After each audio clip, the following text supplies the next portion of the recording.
In the morning, my new wife texted me, "Plans changed. You're not coming to the graduation ceremony. My daughter wants her real dad."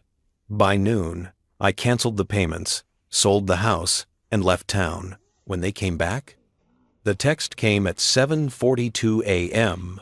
I know the exact time because I was standing in the kitchen of the house. I'd bought our house. I kept calling it, though the deed said only my name, holding a coffee mug that said "World's Best Bonus Dad" in cheerful blue letters. Sarah had given it to me last Father's Day with a hand-drawn card that read, "You're more real than real." I'd kept that card in my office drawer, the way some men keep old love letters or military medals, evidence of something I thought was true. The phone buzzed on the granite countertop, the same countertop I'd insisted on upgrading when we moved in, even though it pushed us over budget, because Elena said it would make the kitchen feel more like home. I remember thinking that was beautiful, the way she said home. Like it was something we were building together, brick by brick, decision by decision. The way some people talk about home as if it's a place you create rather than a place you find. I picked up the phone, expecting logistics. Elena had left early that morning for last-minute preparations, kissing my forehead in that absent way people do when their minds are already 3 hours ahead. Caitlin's graduation was at 2 o'clock. I'd taken the day off work a Friday in late May when the weather had finally decided to cooperate. Blue skies and temperatures that made you believe in new beginnings. I'd pressed my suit the night before, bought new shoes that still felt stiff in all the wrong places, and wrapped the gift I'd been planning for months. A vintage Leica camera Caitlin had mentioned exactly once, 7 months ago, in passing, during a dinner conversation about art school applications. If you've ever loved someone's child as if they were your own, you know that feeling, that desperate, tender attention to detail, the way you catalog their dreams like precious artifacts, the way you memorize their offhand comments and turn them into evidence that you belong in their story. The text was from Elena. "Plans changed. You're not coming to the graduation ceremony. Caitlin wants her real dad there. She doesn't want it to be awkward. I'm sorry. We'll talk later." I read it 3 times. Then I set the phone down very carefully, the way you might set down something fragile that you're afraid might explode. My hands didn't shake. That surprised me. I thought hands were supposed to shake during moments like this, during the moments when your entire understanding of your place in the world shifts 6 inches to the left and suddenly nothing lines up anymore. I looked at the coffee mug. "World's Best Bonus Dad." The word bonus suddenly seemed like exactly what it was. Conditional, supplementary, optional, an addition that could be subtracted whenever the math changed. Let me tell you about Real Dad. Real Dad Richard had left when Caitlin was 4 years old. Left isn't even the right word. Abandoned is more accurate. He'd taken a job in Seattle with promises to send money, to visit on holidays, to maintain some thread of connection. The money came sporadically, in guilt-motivated bursts that dried up after 6 months. The visits became phone calls, and the phone calls became birthday texts that arrived 3 days late with increasingly generic messages. "Happy birthday, kiddo. Growing up so fast." As if she were a stranger whose growth surprised him rather than his daughter whose childhood he'd willingly missed. I'd met Elena 2 years ago at a community art show. She was there with Caitlin, who was 15 then, and angry in that specific way teenagers get when they're trying to protect themselves from disappointment. Elena had been single for 8 years. 8 years of doing everything alone. Parent-teacher conferences, dance recitals, emergency room visits for sprained ankles and stomach flus, late-night homework panic sessions, college application essays. First, heartbreaks. The accumulated exhaustion of single parenthood had carved itself into the lines around her eyes, beautiful and terrible all at once. We'd started talking because Caitlin was lingering in front of a photograph I'd taken, a series on abandoned buildings being reclaimed by nature. She'd asked intelligent questions about composition and light. I'd answered carefully, aware that I was being tested by this sharp-eyed teenager who seemed to have a highly calibrated bullshit detector. Elena had joined us, and something about the 3 of us standing there, talking about art and decay and renewal, had felt right, like pieces fitting together naturally rather than being forced. I'd been careful. God, I'd been so careful. I'd waited 4 months before I even met Caitlin officially, letting Elena set the pace. I'd attended school events from the back row, never pushing, never claiming space that wasn't offered. I'd learned her favorite foods, her anxiety triggers, her sense of humor. I'd driven her to SAT prep at 7 in the morning without complaint. I'd sat through 3 seasons of a television show I couldn't stand because it was her favorite, and she'd occasionally explain the plot to me like I was a friendly but confused alien learning about human culture. I'd done everything right. That's what I kept thinking, standing in that kitchen with the text message still glowing on my phone screen. I'd done everything right, and it hadn't mattered, because real Dad had suddenly decided he wanted to attend graduation. Richard had texted Elena 2 weeks ago, his first real communication in 6 months. He was going to be in town. He wanted to see Caitlin graduate. He'd love to take them both to dinner afterward. Maybe they could reconnect as a family. Elena had told me this carefully, watching my face the way you watch someone's face when you're delivering news you know will hurt. She'd assured me it didn't change anything. Richard could come to the ceremony, there would be plenty of seats, and then he'd leave, and life would go back to normal. Caitlin had been non-committal, teenage neutral in that way that could mean anything. I'd said all the right things. Of course, he's her father. She should have that relationship if she wants it. I'm not threatened. I'd believed my own performance. The coffee had gone cold in the mug. I poured it down the sink and watched the dark liquid spiral down the drain. Then I did what I always do when I need to think clearly. I made a list. I opened my laptop, the same laptop where I'd been drafting a speech for the graduation party we'd planned for tomorrow, 40 people in our backyard, catered food, a slideshow of Caitlin's childhood photos that Elena and I had spent 3 evenings assembling, and I opened a new document. Financial analysis, I typed at the top. If you've ever been the person who pays for everything while being told you're not family, you understand the particular rage that comes from being reduced to a wallet. It's not about the money. It's never really about the money. It's about the sudden clarity of seeing exactly how you've been categorized. The house, purchased 8 months ago, $680,000, mortgage in my name alone, because Elena's credit had been destroyed by Richard's debts from years ago. Down payment, $136,000 from my savings. Monthly payment, $3,200, which I paid in full every month. Property taxes, $8,500 annually, my account. Home insurance, $2,100 annually, my account. I kept typing.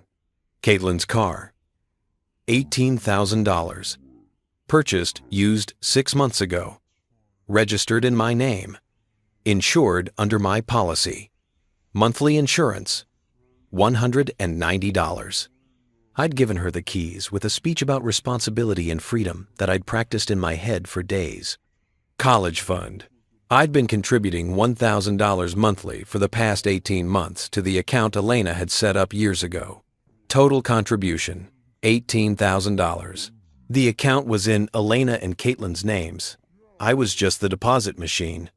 Private SAT tutor, $3,600 over 6 months. Art supplies for portfolio, conservatively $800. College application fees, $1,200. Therapy. Elena had started therapy 8 months ago, dealing with anxiety and past trauma, $180 per session, weekly. I'd insisted on paying because I wanted her to be healthy, because I loved her, because I thought we were building something permanent. Total approximately $6,480. Family vacation to California last summer. $8,200 for the 3 of us. Disneyland. The beach house in Santa Barbara. That dinner at the expensive seafood place where Caitlin had gotten dressed up and looked so grown up I'd felt my throat tighten. The engagement ring sitting in the box in my sock drawer, purchased 3 weeks ago, waiting for the right moment after graduation. $12,000. I did the math. Then I did it again. In 2 years, I'd invested approximately $214,870 in our life together. Not counting the 1,000 small expenses, groceries, utilities, streaming services, the stuff you don't track because you're not keeping score, because you're family, because that's what you do when you love people. The number sat on the screen like an accusation. I wasn't angry yet. That would come later, in waves, in the middle of the night when my brain wouldn't let me sleep. Right then, I was just very, very clear. The kind of clarity that comes when someone accidentally tells you the truth about how they see you. You're not coming to the graduation ceremony. Not, Richard wants to come too. Can we figure this out? Not Caitlin's feeling conflicted. Let's talk about it. Just, you're not coming. Like I was an acquaintance who'd been accidentally over-invited. Like 2 years could be erased with a text message sent while I was holding a coffee mug that called me Dad. I looked around the kitchen. The kitchen I'd renovated. The house I'd bought. The life I'd funded. I had been so careful not to be the kind of man who uses money as leverage. I'd never wanted Elena to feel bought, or obligated, or trapped. I'd wanted us to be partners, equals, a team. I'd wanted the money to be invisible, just the practical foundation that let us build something beautiful. But here's what I'd learned in that moment, standing in that kitchen with cold coffee bitter on my tongue. When you make your financial contribution invisible, it becomes easy for people to forget it exists.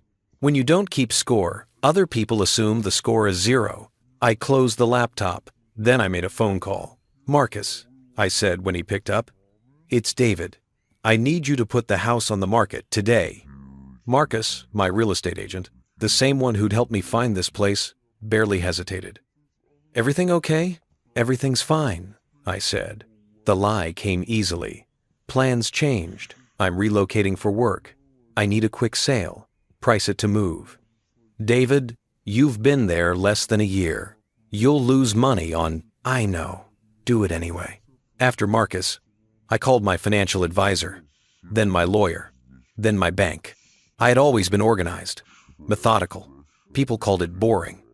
Elena used to tease me about my spreadsheets, my labeled filing systems, my emergency preparedness. Now that boring, methodical nature was a weapon, and I was loading it carefully. By 10 a.m., the pieces were in motion. By 11, I'd started packing. I worked systematically, room by room, separating my possessions from theirs. The process was surprisingly simple. Most of the furniture was mine, purchased before we met. Most of the decoration was hers. The line was cleaner than I'd expected. 2 years, and we'd maintained mostly separate material lives while pretending we were merged. At noon, I was in my office when my phone rang. Elena. I let it ring 4 times before answering. Not out of spite. I needed the time to steady my voice. David, she said, and I could hear the tears in her throat. Please don't be angry. I know this is hard, but I'm not angry, I said. And I wasn't. Not yet.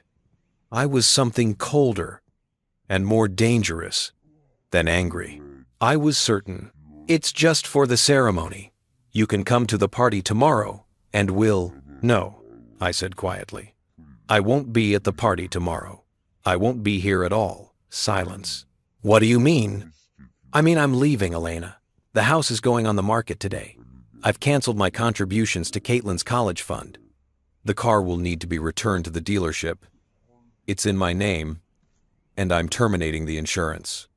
I've withdrawn my portion from our joint accounts. I'm done.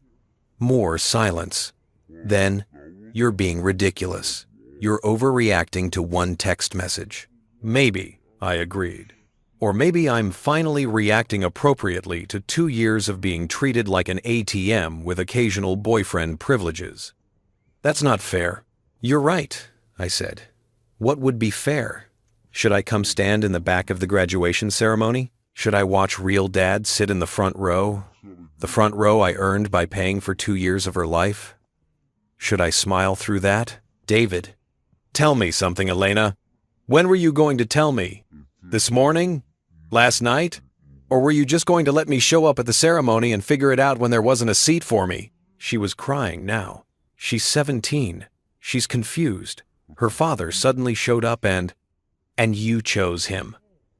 You chose the man who abandoned you both, who's been absent for 13 years, who contributed nothing. You chose him over me. That's fine. That's your right. But I'm also choosing. I'm choosing to leave before I invest another dollar, another hour, another piece of my heart in people who see me as optional. What about us? Her voice cracked. What about our relationship? What relationship? I asked. The one where I pay for everything and get disinvited from important events via text message? That relationship? You're being cruel. No, I said. I'm being clear. Maybe for the first time. I hung up before she could respond. Then I went back to packing. By 2 p.m., exactly when the graduation ceremony was starting, I was loading boxes into my truck. The sun was warm on my shoulders. Somewhere across town, Caitlin was walking across a stage in the cap and gown I'd paid for. Somewhere, Richard was taking photos and probably crying, playing the part of proud father with the ease of someone who'd never done the actual work. And I was here, dismantling the life I'd built, piece by careful piece. I wasn't sad yet. That would come later. Right then, I was just efficient, methodical, boring. By sunset, I was gone. The hotel room was generic in that specific way. All hotel rooms are generic, beige walls, abstract art that meant nothing, a bed with too many pillows, a desk bolted to the wall as if guests regularly tried to steal furniture. I'd checked into the Marriott on the outskirts of town, far enough that I wouldn't accidentally run into anyone I knew, close enough that I could handle the logistics of dismantling a life without adding hours of driving to the equation. I sat on that bed and stared at my phone. 17 missed calls from Elena, 23 text messages. The previews showed an evolution from confusion to panic to anger to something that might have been remorse but could also have been strategic recalculation. Please call me back. David, we need to talk about this like adults. You're scaring me. This is insane. Over one ceremony? Caitlin is crying. She didn't mean to hurt you. The realtor called. You actually listed the house? David, please. Where are you? I didn't respond to any of them. Instead, I opened my laptop and continued working. If you've ever had to methodically extract yourself from someone else's life while they're actively trying to pull you back in, you know that silence is the most powerful tool you have. Every response is a negotiation. Every explanation is an opening for manipulation. So I gave them nothing but the sound of my absence, and I let that silence do the work I couldn't trust my voice to do. The house had 3 showings scheduled for tomorrow, Saturday. Marcus had sounded stressed when he called to confirm. David, I'm listing this at $650,000 to move it fast. You're going to take a significant loss given what you paid and the transaction costs. I understand, I'd said. Are you sure about this? Maybe you should take a few days. Think it through. I'm sure. I was taking a $30,000 loss on the house, minimum. The math was simple and brutal, but I'd done a different calculation, one that mattered more. How much would it cost me to stay? How much more would I invest in people who saw me as expendable? How much of my soul would I trade for the privilege of being called bonus dad in a coffee mug while being excluded from the actual family? Some losses are worth taking. The car situation was more complicated. Caitlin's car, the Honda Civic I'd bought and registered in my name, was technically mine. I could repossess it. The thought of her losing the car gave me a savage sort of satisfaction that I wasn't proud of, followed immediately by a wave of something that felt too much like guilt. She was 17. She hadn't asked for any of this. She was a kid caught between her mother's choices and her father's sudden reappearance and my presence in her life that had apparently always been more fragile than I'd understood. But then I remembered the text message. My real dad. And the guilt evaporated like water on hot pavement. I drafted an email to the insurance company, canceling the policy effective in 30 days. That would give her time to transfer the title and get her own insurance, or to return the car to me, or to figure out whatever alternative arrangement Elena could cobble together. I wasn't trying to destroy them. I was just refusing to continue paying for my own irrelevance. There's a difference. By 9 p.m., my phone was ringing again, different number. I didn't recognize it, which meant someone had borrowed someone else's phone, trying to catch me off guard. I let it go to voicemail. Then I listened to the voicemail, because I'm not actually strong enough to not listen. It was Caitlin. David, it's me. I'm using my friend's phone, because you're not answering my mom. I need you to know that I didn't mean for this to happen. I didn't know she was going to tell you not to come. I just said I wanted my dad there, and she took it the wrong way. And now everything is crazy, and Mom is freaking out and saying you sold the house? That can't be true, right? Please, I'm so sorry. I didn't mean. Her voice broke. Then the message ended. I sat there holding the phone, and for the first time since the morning, I felt something crack in the certainty I'd been wielding like armor. She sounded young. 17 is both an adult and a child, depending on the moment and the lighting. In that voicemail, she sounded like a child who'd made a mistake and couldn't understand why the consequences were so enormous. But here's what I'd learned, slowly and painfully, over 2 years. Good intentions don't erase impact. Caitlin hadn't meant to hurt me, maybe, but she had hurt me. And more importantly, Elena had made a choice. Elena, who was 36 years old, who'd been through a marriage and a divorce and 8 years of single parenting, who'd told me she loved me exactly 4 times. I'd counted, because I was that pathetic, had decided that the man who'd abandoned her daughter was more important than the man who'd been there. That wasn't Caitlin's fault. But it also wasn't my responsibility to fix. I didn't call back. Instead, I ordered room service, a burger I barely tasted, and continued working through my list. Saturday morning. The showing started at 10 a.m. Marcus texted me updates. First showing. Family with 3 kids. Love the kitchen. Concerned about the price. Second showing. Couple relocating for work. Very interested. Asking about closing timeline. Third showing. Investors. Cash buyers. Want to move fast. By noon, I had 2 offers. One for $645,000, one for $640,000 cash with a 3-week closing. I took the cash offer without negotiation. Marcus sounded simultaneously relieved and bewildered. David, the other offer was higher. I want it done. Take the cash. You're leaving almost $5,000 on the table. Marcus, take the offer, please. He took the offer. While the paperwork was being processed, I drove to my bank. I'd called ahead, so they were expecting me.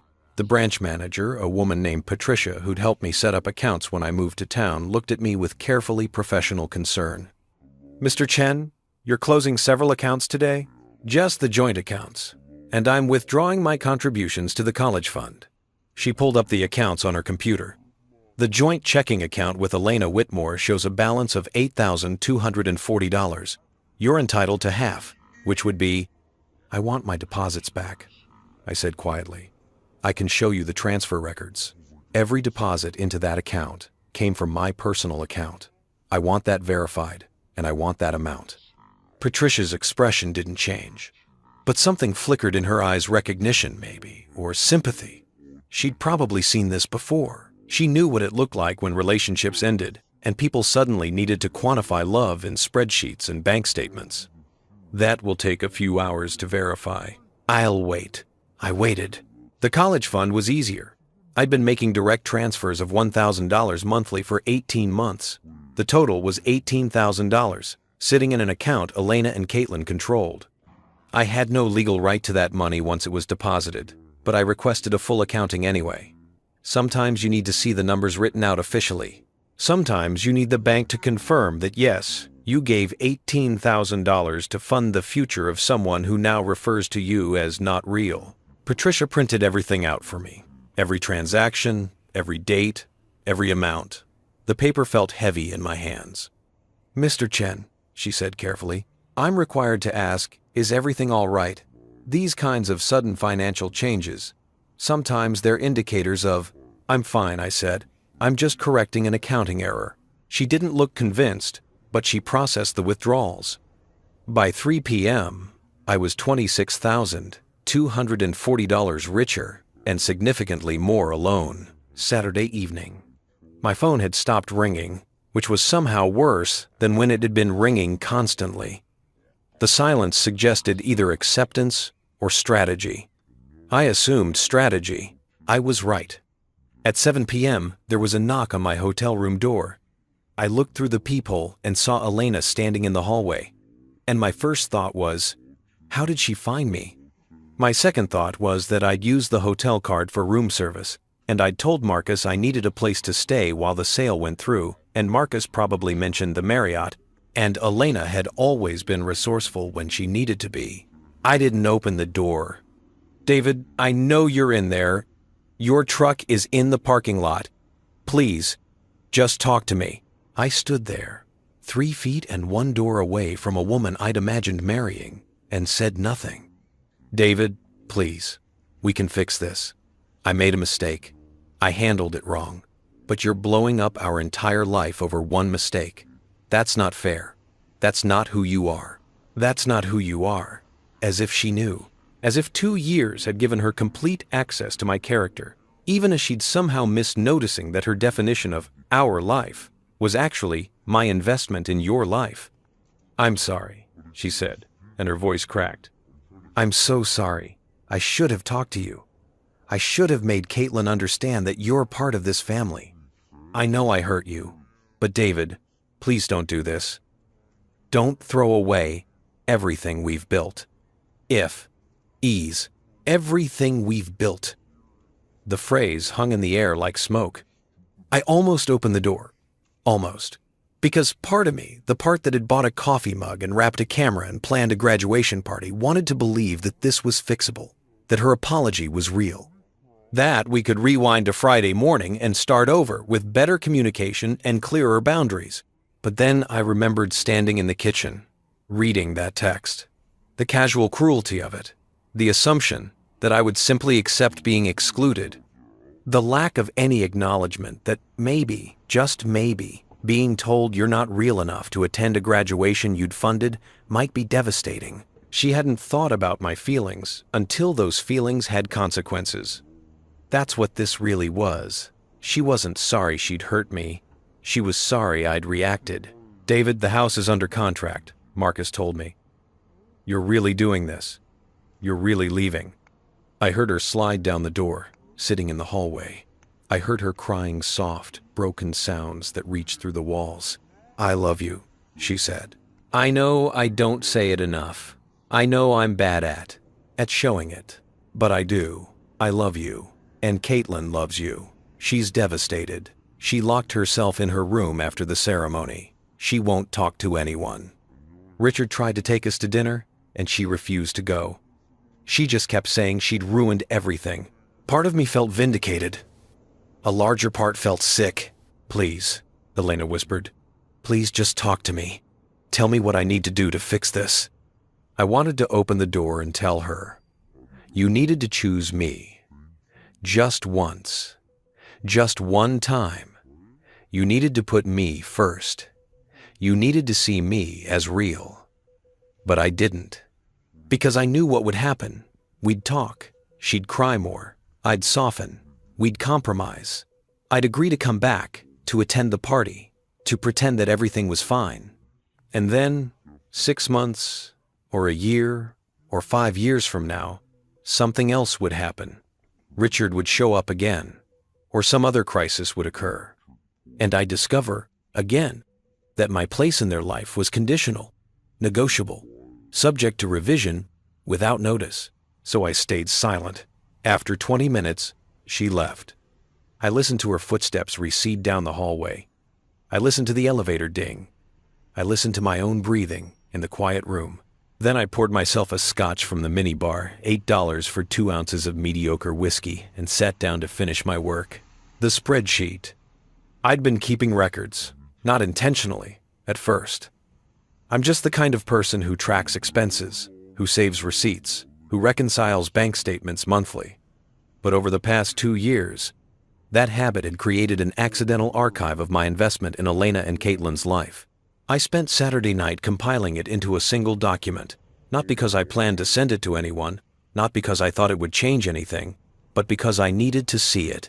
I needed the validation of knowing that I wasn't crazy, wasn't overreacting, wasn't being petty. The final number, including the house down payment, mortgage payments, car insurance, college fund, tutoring, therapy, vacations, and 1,000 smaller expenses, came to $237,450. $237,450 invested in a relationship where I was bonus dad, where I could be uninvited to major life events via text message, where my presence was appreciated but not essential, welcomed but not necessary. I stared at the number for a long time. Then I did something I'd learned to do in therapy years ago, before I'd met Elena. I asked myself the hard question. Was I angry about the money?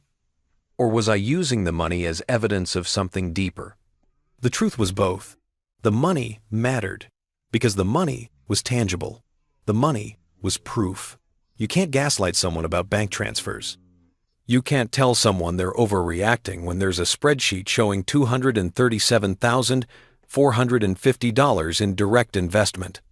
The money gave weight to the feeling I'd had for months but couldn't quite articulate, that I was giving everything and receiving crumbs. But the money also didn't matter at all. If Elena had made 50 cents an hour and contributed nothing financially but had made me feel valued, chosen, real, I would have stayed. I would have funded everything gladly. The problem wasn't the money. The problem was that she'd taken the money and still hadn't seen me. I saved the spreadsheet, backed it up. Then I closed the laptop and tried to sleep. Sunday morning, I woke to 6 new voicemails. I listened to them in order. The first was from Caitlin again, using yet another borrowed phone. David, please. I know you're mad at my mom, but I'm the one who screwed up. I'm the one who said I wanted my dad there. I didn't mean without you. I didn't mean instead of you. I just meant I thought there was room for both of you. Please, don't punish us for my mistake. Us. She'd said us, as if she and Elena were a unit I was punishing, as if I was the villain here. The second voicemail was from Elena's sister, Karen, who I'd met exactly 3 times. David, Elena called me. Look, I don't know what happened, but she's a mess. Whatever you're upset about, I'm sure you two can work it out. She's a good person. She's been through a lot. Maybe cut her some slack? The assumption that I hadn't cut her slack. The assumption that I was the unreasonable one. The third voicemail was silent, except for breathing, and then a hang-up. The fourth was Elena again. David, the party is today. People are asking about you. I don't know what to tell them. Please, please just come. We can talk after. I'll do whatever you want. We'll go to couples therapy. We'll set new boundaries. Whatever you need. Just, please don't do this. The fifth was from Marcus. Hey, David. The buyers are pushing for a 2-week close instead of 3 weeks. They're offering to cover some of your closing costs to make it happen. Call me back. The sixth was Caitlin again. This time she wasn't crying. She sounded angry. You know what? Fine. Leave. Richard left, and now you're leaving. I guess that's just what men do. I thought you were different, but I guess I was wrong. I hope you're happy. I listened to that last message 3 times. Then I called Marcus back. Take the 2-week close. Whatever they're offering for costs, accept it. I want this done. You got it. I hung up, took a shower, got dressed, and started driving, but not toward the party. I was done explaining, done defending, done begging to be seen. I pointed my truck west and started driving toward the coast, toward a town I'd never been to, toward a life that didn't include coffee mugs and graduation ceremonies and women who said they loved you, but only when it was convenient. The party would happen without me. The guests would ask questions. Elena would make excuses, or tell the truth, or some version in between. Caitlin would blow out candles on a cake I'd paid for, and maybe think of me, or maybe not. And I would be 300 miles away, starting over. Again, I drove for 6 hours before I stopped thinking in complete sentences. Before that, my mind had been a courtroom prosecution, defense, cross-examination, appeals. Every mile marker was another argument I should have made, another thing I should have said when Elena was crying in the hotel hallway. Every exit sign was a potential turning back point that I forced myself to pass. But somewhere around hour 6, when the landscape had shifted from familiar suburbs to unfamiliar pine forests, when the radio had cycled through the same rotation of songs twice and I'd stopped really hearing them, something in me went quiet. Not peaceful, not resolved, just quiet. If you've ever run away from your own life, you know that feeling. That strange hollow space where the adrenaline of leaving meets the reality of being left. Where you're not who you were anymore, but you haven't figured out who you're becoming. I pulled into a rest stop somewhere in the mountains. The sign said Scenic Overlook, which turned out to be accurate. You could see layers of ridges extending toward the horizon, each one lighter blue than the last, fading into sky. There were a few other cars in the lot, a family with young kids running circles around their parents, an elderly couple sharing a thermos of something, holding hands, a trucker sleeping in his cab with the windows cracked. Normal people doing normal things. None of them had recently burned down their entire life over a text message. I sat on a bench and finally checked my phone. 43 new messages. I didn't read them. Instead, I opened a browser and did something I'd been avoiding for 2 years. I looked up Richard Whitmore. It's strange, isn't it? How you can spend 2 years in someone's life, 2 years helping to raise their child, 2 years sleeping beside them and making plans and building routines, and never once think to Google the ghost who haunts your relationship. I'd known the broad strokes deadbeat dad, moved to Seattle, barely stayed in touch, but I'd never investigated. Never wondered who he actually was beyond Elena's narrative of abandonment and Caitlin's careful silence whenever his name came up. I wondered now. Richard Whitmore had a LinkedIn profile. Of course he did.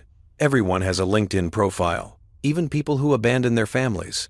The photo showed a man in his early 40s, handsome in that generic way. Some men are handsome, good jaw, confident smile. The kind of face that looks like it belongs on a real estate billboard or a motivational speaking circuit. Current position: Senior Vice President, Tech Venture Dynamics. Location: Seattle, Washington.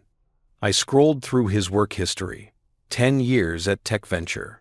Before that, various positions at various companies, none lasting more than 2 years. The pattern was there if you knew how to look. The restless ambition of someone always chasing the next thing, always convinced the grass is greener in the next pasture. I found his Facebook next, privacy settings loose enough that I could see his life. Photos of hiking trips, craft breweries, a boat that might have been his or might have been borrowed for the photo op. Pictures with people tagged as colleagues, friends. No mention of a daughter, no mention of a family back home. His relationship status said single. 13 years ago, he'd left Elena and 4-year-old Caitlin. According to social media, he'd simply erased them from his narrative, started over, become someone new, someone unencumbered by child support payments and parental responsibility, someone free. I kept scrolling, feeling sick. Then I found the photo album from 2 weeks ago. Quick trip home, the caption read. A series of pictures. Richard at a coffee shop. Richard at a bar. Richard at what looked like a networking event. And then, 3 photos in, Richard with Caitlin. They were at a restaurant I recognized, one of the trendy places downtown with exposed brick and Edison bulbs. Caitlin was smiling, genuinely smiling. Not the careful, polite smile she wore in most photos. Richard had his arm around her shoulders. The caption read, "Reconnecting with my amazing daughter. So proud of the young woman she's becoming. Can't wait for graduation. Number proud dad, number family." The post had 63 likes and 14 comments, all variations of beautiful and she looks just like you and so glad you're back in her life. I stared at that photo for a long time. Number proud dad. He'd been absent for 13 years. 13 years of missed birthdays, missed school plays, missed sick days and bad dreams and first days of school and scraped knees and friendship drama and every single small and large moment that makes up a childhood. 13 years of Elena doing it alone while he built his career and his boat photo lifestyle in Seattle. And now he was number proud dad. 2 weeks. He'd been back in town for 2 weeks, and somehow that was enough to erase me from Caitlin's graduation ceremony. 2 weeks of dinner dates and reconnecting was worth more than 2 years of daily presence. I understood then, in a way I hadn't fully understood before, what I was competing against. I wasn't competing against Richard the person. I was competing against Richard the fantasy. The prodigal father. The redemption narrative. The story Caitlin had probably told herself for years, that someday her dad would come back, would realize what he'd lost, would choose her. How could I compete with that? I was just the guy who'd been there. The steady one. The reliable one. The one who paid for things and showed up on time and never promised anything I couldn't deliver. I was real, which meant I was flawed and human, and sometimes boring. Richard was a story. Stories always win. I closed the browser and sat there on that bench, watching the mountains fade into evening light. Sunday evening. I found a motel in a town called Pine Ridge, population 8,400, 2 hours from the coast. It was the kind of place people pass through on their way to somewhere else. One main street with a diner, a hardware store, a grocery store with a faded sign, a bar called the Timber Lounge that looked like it had been there since 1952. The motel was called Mountain View Inn, and the view was indeed of mountains, though calling it an inn was generous. But it was clean and cheap, and the woman at the front desk didn't ask questions when I paid cash for a week, so it was perfect. I carried my suitcases into room 12 and sat on a bed that sagged in the middle and smelled like industrial detergent and old cigarette smoke that no amount of no smoking policies could fully erase. Then I opened my laptop and read the messages. Not all of them. I wasn't strong enough for all of them, but I read enough. Elena had sent a long message around 3 p.m., right when the party would have been starting. David, I don't know if you're reading these, but I need to say this anyway. The party is happening. People are here. Everyone is asking about you. I told them you had a family emergency. I don't know what else to say. I don't know how to explain to 40 people that you left because of a text message. Because that's what everyone will think, that you're being dramatic, petty, ridiculous. And maybe you are. Maybe I am too. Maybe we're both wrong here. But David, I need you to understand something. I've been alone for so long. 8 years of being alone. 8 years of making every decision by myself, carrying every burden by myself, being strong when I wanted to fall apart because Caitlin needed me to be strong.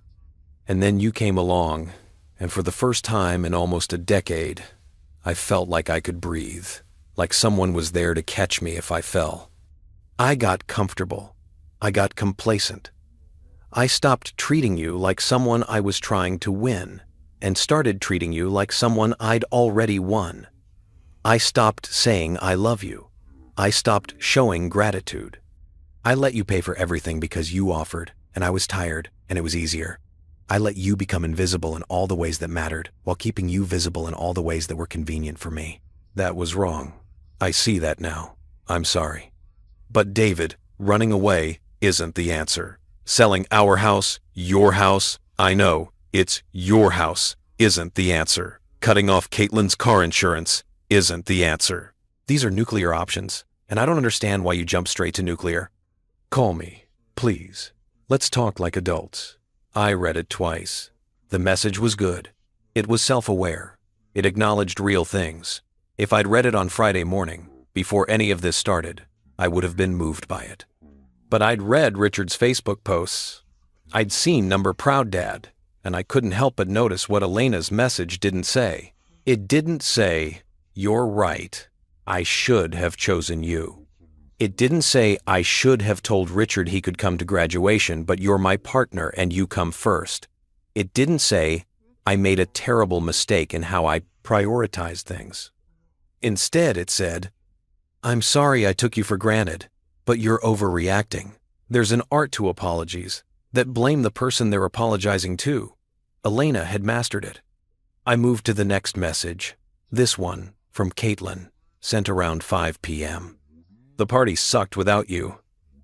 Mom tried to pretend everything was fine, but everyone knew something was wrong. Richard left early. He said he had to catch a flight back to Seattle. He gave me a hug and said he'd stay in touch better and that we should do this more often, which is what he always says. And I realized, standing there watching him leave, that he's going to disappear again. He always does. And you're gone too, which I guess is my fault. I don't know what I'm supposed to say. I'm sorry? I am sorry. I didn't mean for this to happen. I didn't mean for you to leave. I I wanted my dad there. I've wanted him at every important thing my whole life, and he's never been there. And then suddenly he was going to be there, and I thought maybe this time would be different. Maybe he'd finally show up for me. I didn't think about you. I didn't think about how it would feel for you to not be there. I just thought about myself. That's shitty. I know that's shitty. But you left. You didn't even talk to me. You just disappeared. Just like he always does. So I guess I was right when I said you're both the same. That last line hit like a punch to the chest. I wanted to call her. I wanted to explain that I wasn't leaving her. I was leaving a situation that was destroying me. That I wasn't Richard. That my absence was different from his absence. That sometimes leaving is the only way to stop losing yourself piece by piece to people who don't see you're disappearing. But she was 17. She wouldn't understand that. Hell, I barely understood it, and I was 34 years old with a decade more life experience. I closed the laptop and walked to the bar. The Timber Lounge.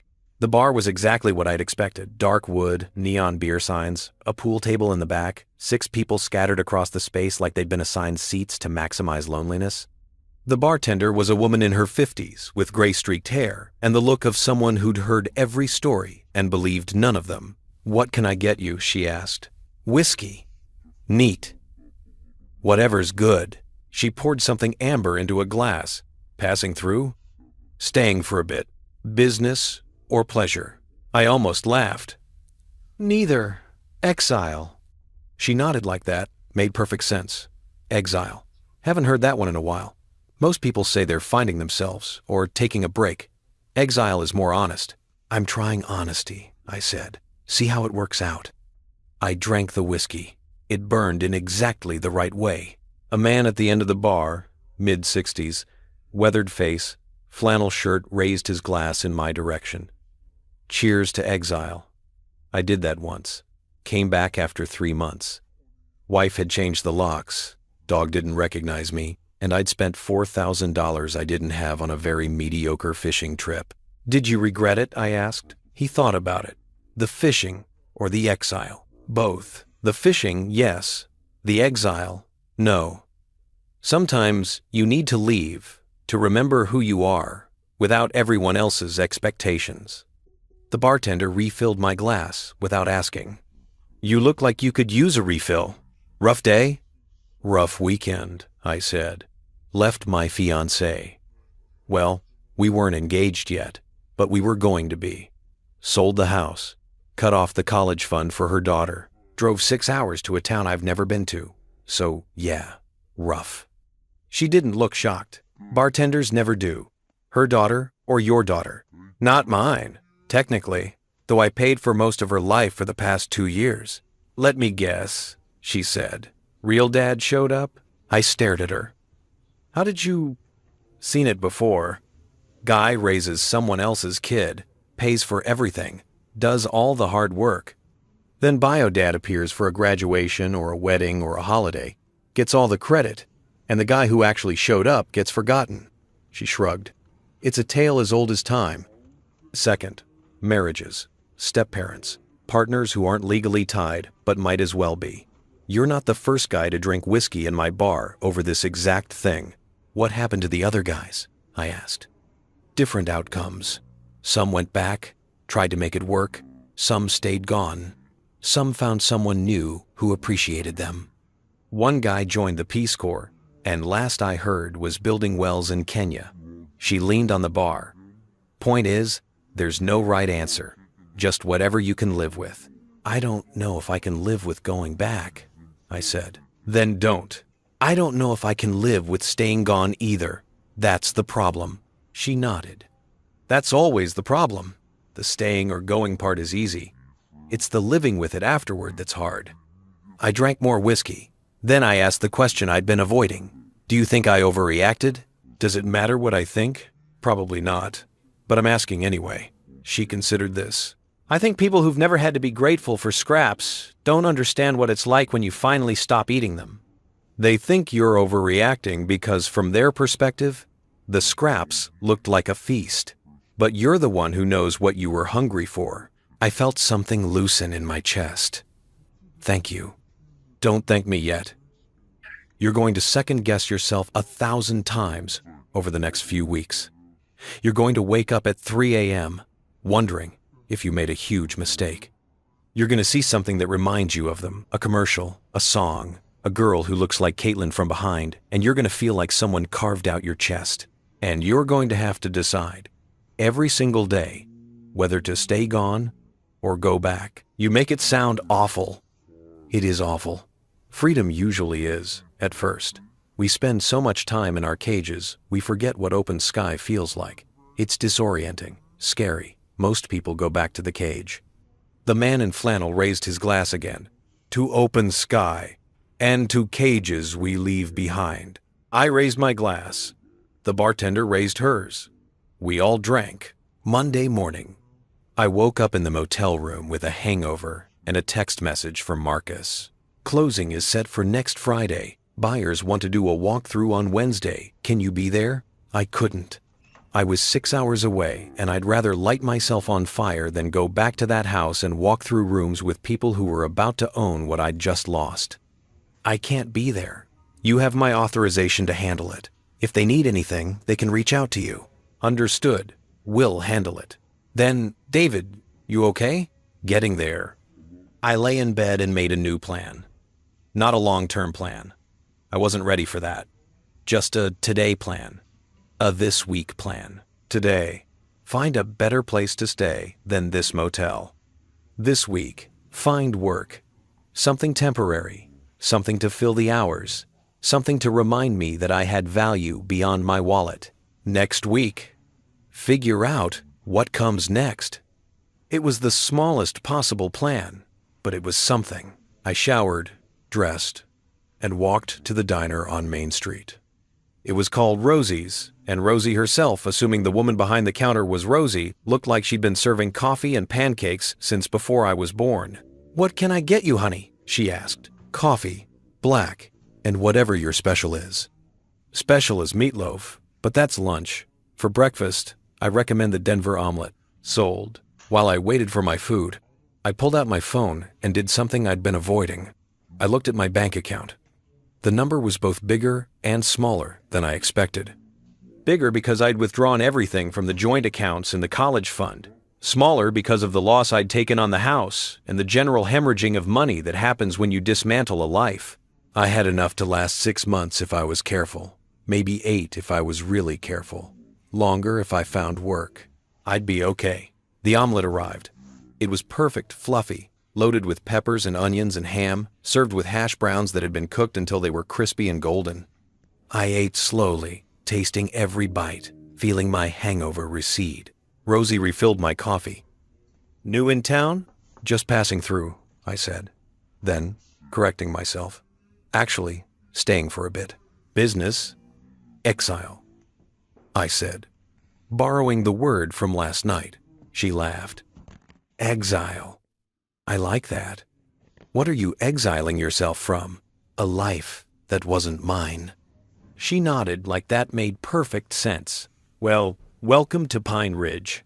It's a good place for exile. Quiet, safe. Nobody here cares about your past as long as you're decent in the present." That sounds perfect. And maybe it was. Pine Ridge had one apartment complex, 8 units in a converted 2-story building that used to be a lumber company office. The landlord was a man named Frank who walked with a limp and asked exactly 2 questions. "Can you pay first and last month's rent?" "And you running from the law?" "Yes to the first, no to the second," I told him. Good enough. The apartment was small, 600 square feet, 1 bedroom, a kitchen that could barely fit 2 people, a living room with carpet that had seen better decades.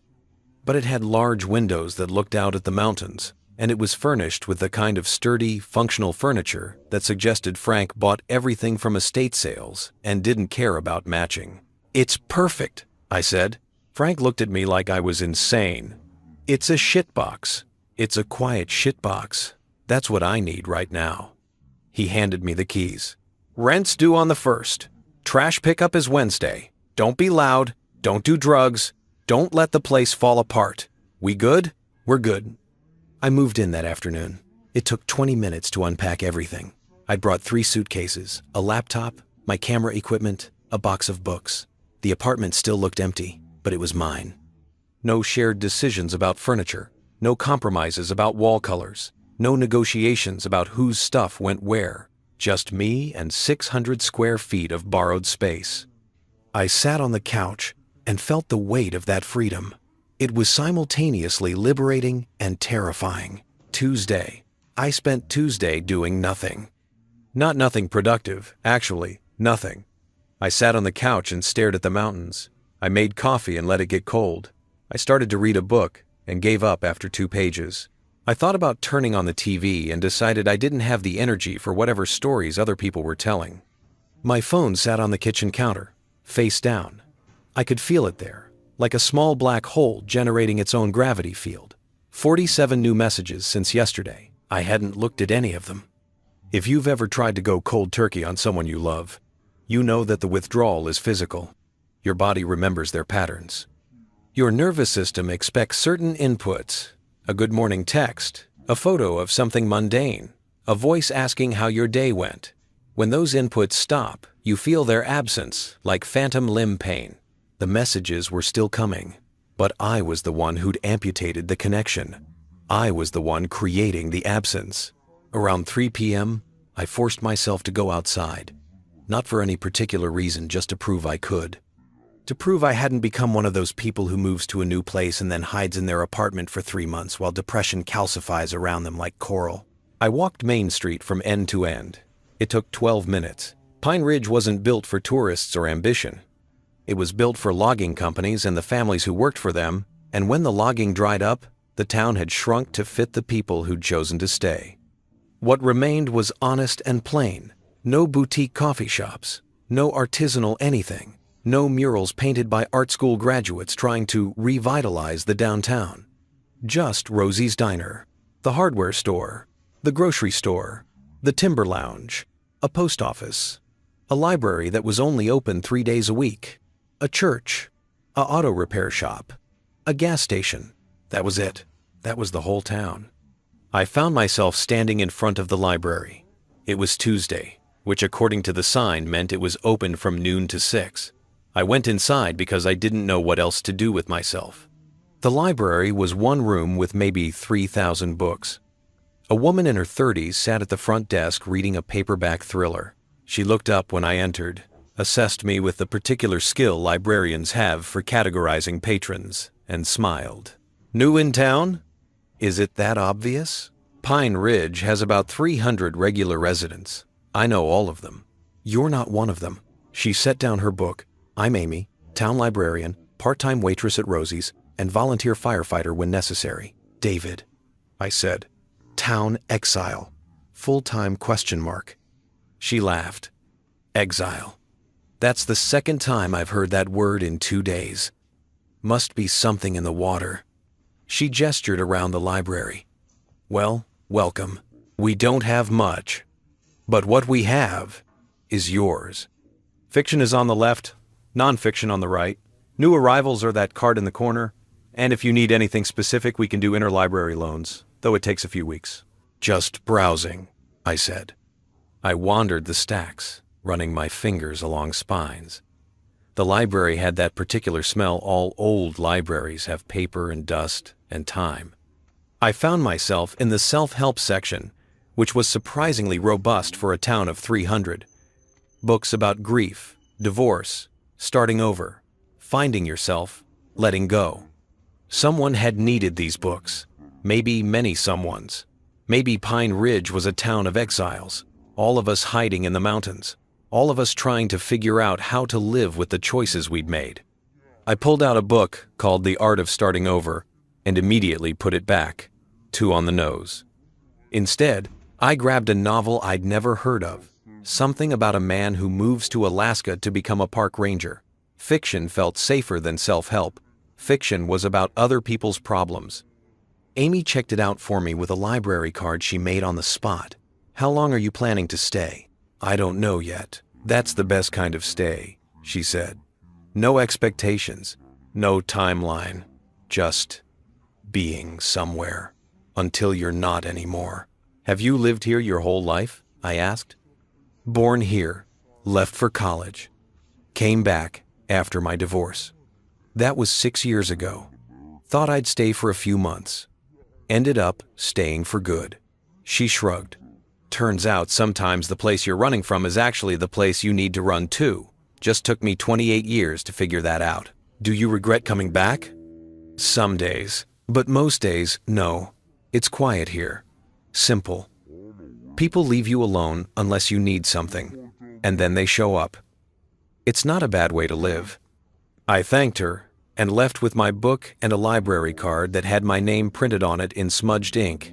David Chen, Pine Ridge Public Library. Like I was a real resident, like I belonged here. Wednesday. The walkthrough of my house, my former house, happened at 2 p.m.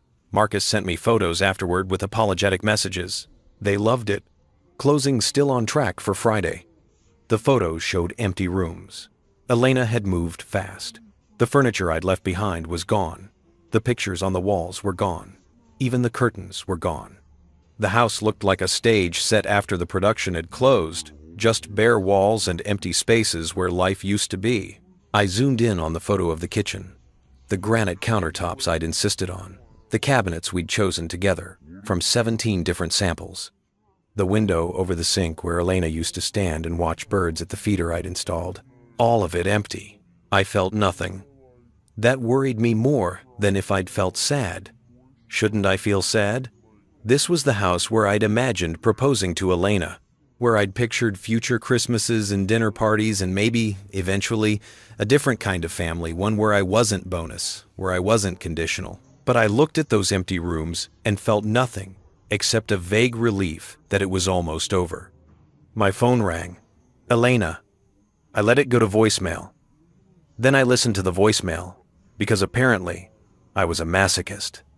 David, I know you're not answering. I know you probably won't even listen to this, but I need you to know that I'm not giving up. I'm not accepting this. You don't get to walk away from 2 years without a real conversation. You don't get to just disappear. Her voice cracked. There was a long pause. I could hear her breathing, gathering herself. The house is empty. I moved everything out yesterday.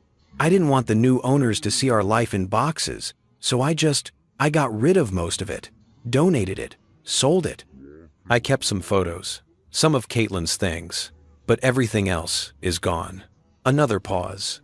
It feels like you died. That's what this feels like. Like you died and I'm sorting through your things and trying to figure out how to tell people that you're not coming back. Except you didn't die. You chose to leave. And somehow that's worse. I closed my eyes. Caitlin starts therapy tomorrow. I found a counselor who specializes in abandonment issues, because apparently that's what we're calling this. Abandonment. Her dad left. Now you left. She's 17 years old, and she's learning that the men in her life are temporary. The accusation in her voice was sharp enough to draw blood. I hope you're happy, David. I hope wherever you are, whatever you're doing, it was worth it. I hope your pride and your hurt feelings and your need to prove a point were worth destroying a teenage girl's sense of stability. The message ended. I sat there holding the phone, feeling the accusation settle into my chest like a stone. Was she right? Had I destroyed Caitlin's sense of stability? Or had I simply refused to continue providing a false stability? The kind where I stayed and pretended everything was fine while being treated as expendable. I didn't know. I called Marcus back. The closing on Friday. I don't need to be there, right? No, we can do everything via email and digital signature. You'll never have to see the house again if you don't want to.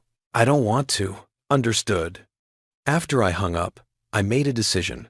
I opened my phone's messaging app and typed out a single message to Elena. I'm not abandoning Caitlin. I'm refusing to be a placeholder for men who don't show up. There's a difference. I hope therapy helps her. I genuinely do. But I can't be the person who teaches her that it's okay to treat people as optional.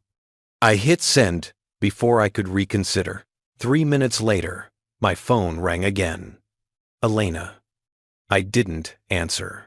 Thursday. I found work at the hardware store. It wasn't glamorous. It wasn't even interesting. But the owner, a man in his 60s named Ed, who'd bought the place from his father and would probably leave it to his son, needed someone to help with inventory and customer service, and I needed something to do with my hands that wasn't checking my phone. "You know anything about hardware?" Ed asked during what I guess qualified as an interview. "I can learn. Good enough. Pay is $15 an hour, 25 hours a week. Hours are flexible. Show up, work hard, don't steal anything. Deal." Do. I started immediately. Ed showed me the inventory system, which was written in a composition notebook with entries dating back to 1987. "Computer system broke 3 years ago," he explained. "Never got around to fixing it. This works fine." He taught me where everything was: nails, screws, washers, sandpaper, paint, brushes, tools. The store was organized according to a logic only Ed understood, which meant customers frequently asked for help finding things that were 3 feet away from them but hidden behind other things. It was oddly peaceful. People came in with problems: a leaky faucet, a broken fence, a door that wouldn't close properly, and I helped them find solutions. Simple, concrete problems with simple, concrete solutions. No emotional complexity. No one asking me to be someone I wasn't. During a lull around 2 p.m., Ed brought me coffee from Rosie's. "You settling in okay?" "Yeah, thanks for the job. Thanks for taking it. Hard to find help around here. Most young people leave as soon as they can.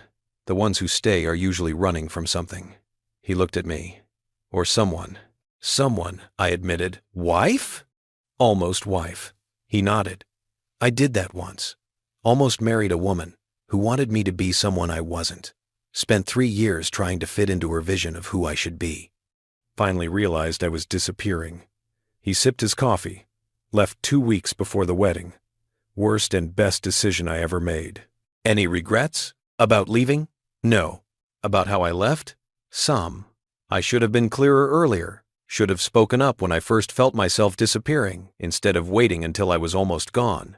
He looked at me. "You speak up?" "Not enough. Not until the end."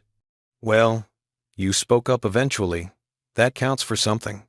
A customer came in looking for a specific type of bolt. I helped him find it, made the sale, and felt something that might have been pride. It was small and stupid, but it was real. I'd solved a problem. I'd been useful. Friday. The house sold. Marcus sent me the confirmation at 3 p.m. "Closed successfully. Proceeds will be wired to your account within 3 business days. Congratulations on the sale." Congratulations. As if selling a house you'd lived in for less than a year at a significant loss because your relationship imploded was something to celebrate. But I understood what he meant. It was done. That chapter was closed. Whatever happened next would happen in a different house, in a different town, with different people. I was free. I celebrated by going to the Timber Lounge and ordering the same whiskey I'd had on my first night. The bartender, I'd learned her name was Susan, remembered me. "How's exile treating you?" "Better.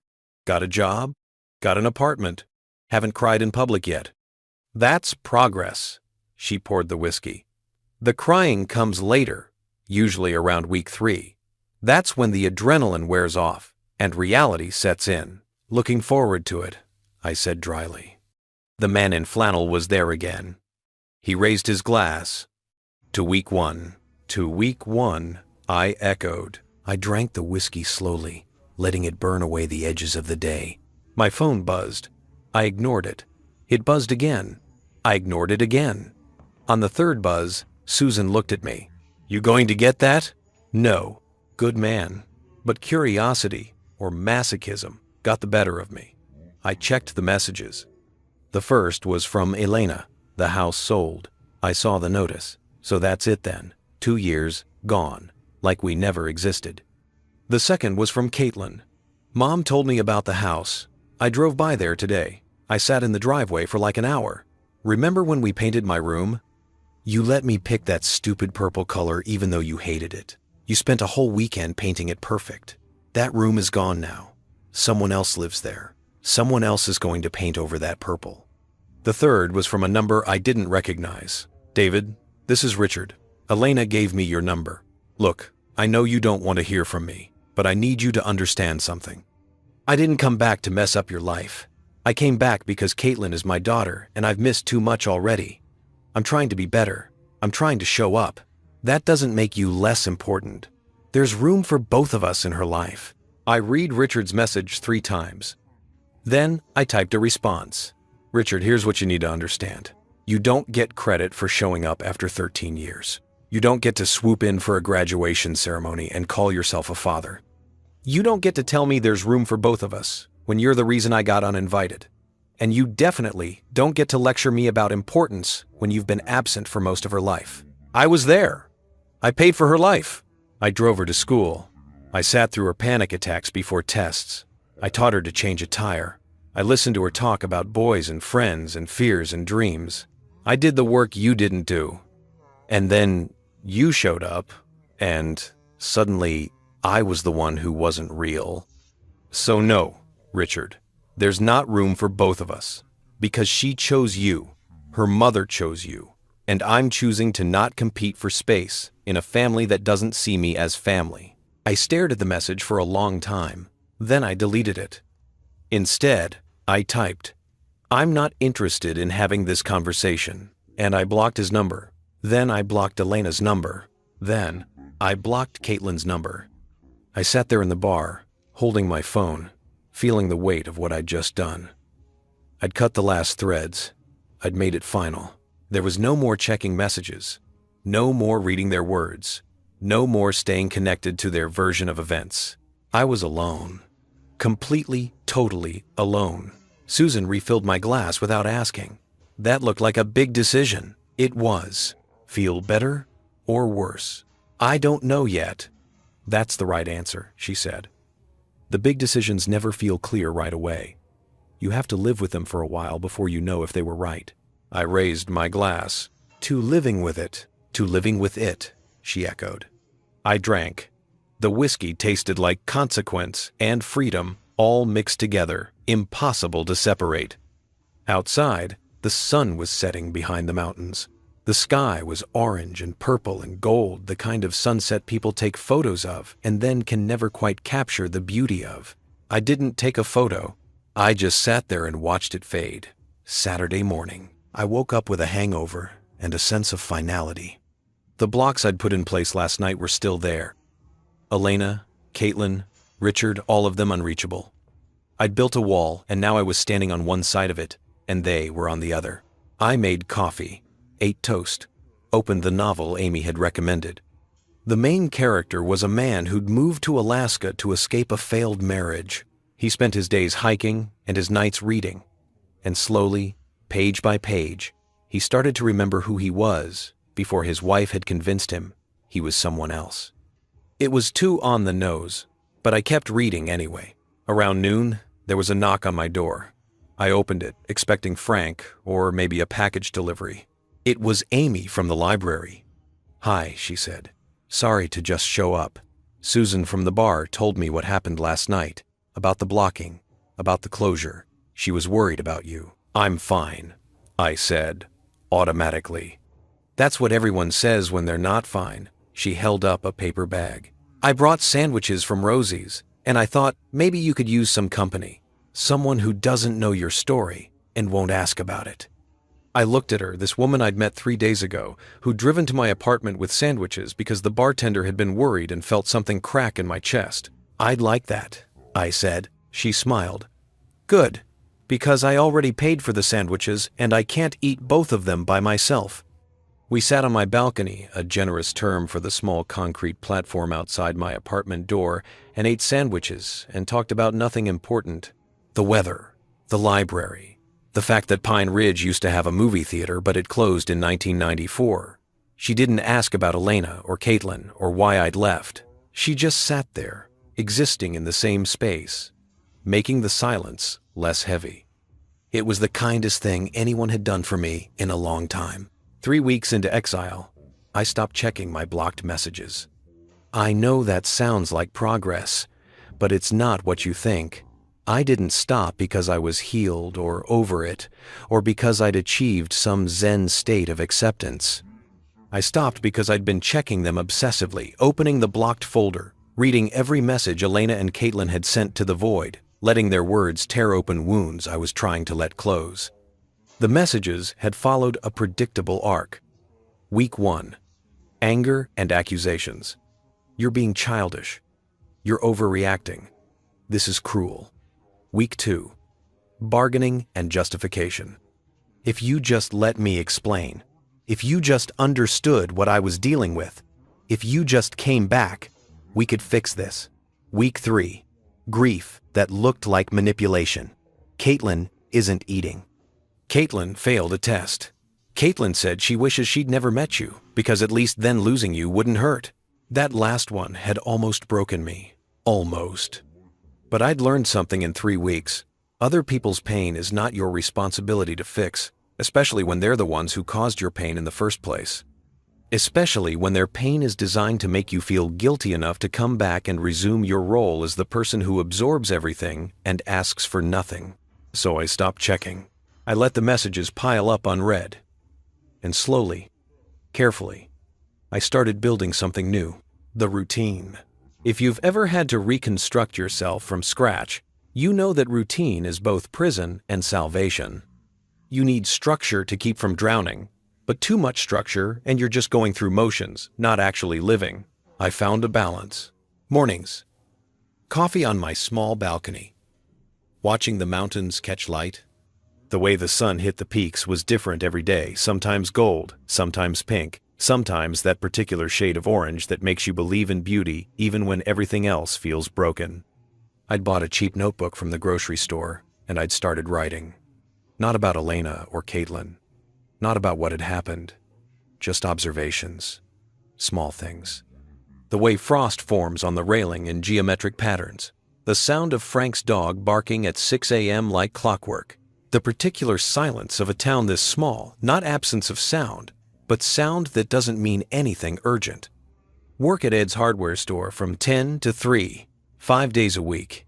I'd learned the inventory system, mastered the art of finding obscure items buried in Ed's organizational chaos, and developed relationships with the regulars.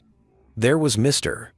Peterson, who came in every Tuesday for light bulbs he probably didn't need, but bought anyway because his wife had died 2 years ago and he was lonely. There was Maria, who was renovating her late mother's house and asked detailed questions about paint finishes and wood stains with the intensity of someone trying to honor memory through precision. There was Kyle, a contractor who told terrible jokes and always bought me coffee when he stopped in. These people didn't know my story. They knew David, the guy who worked at the hardware store, who was helpful and competent and quiet. That was enough. That was everything. Evenings. I'd started hiking. Pine Ridge was surrounded by trails, old logging roads mostly, overgrown and beautiful in their abandonment.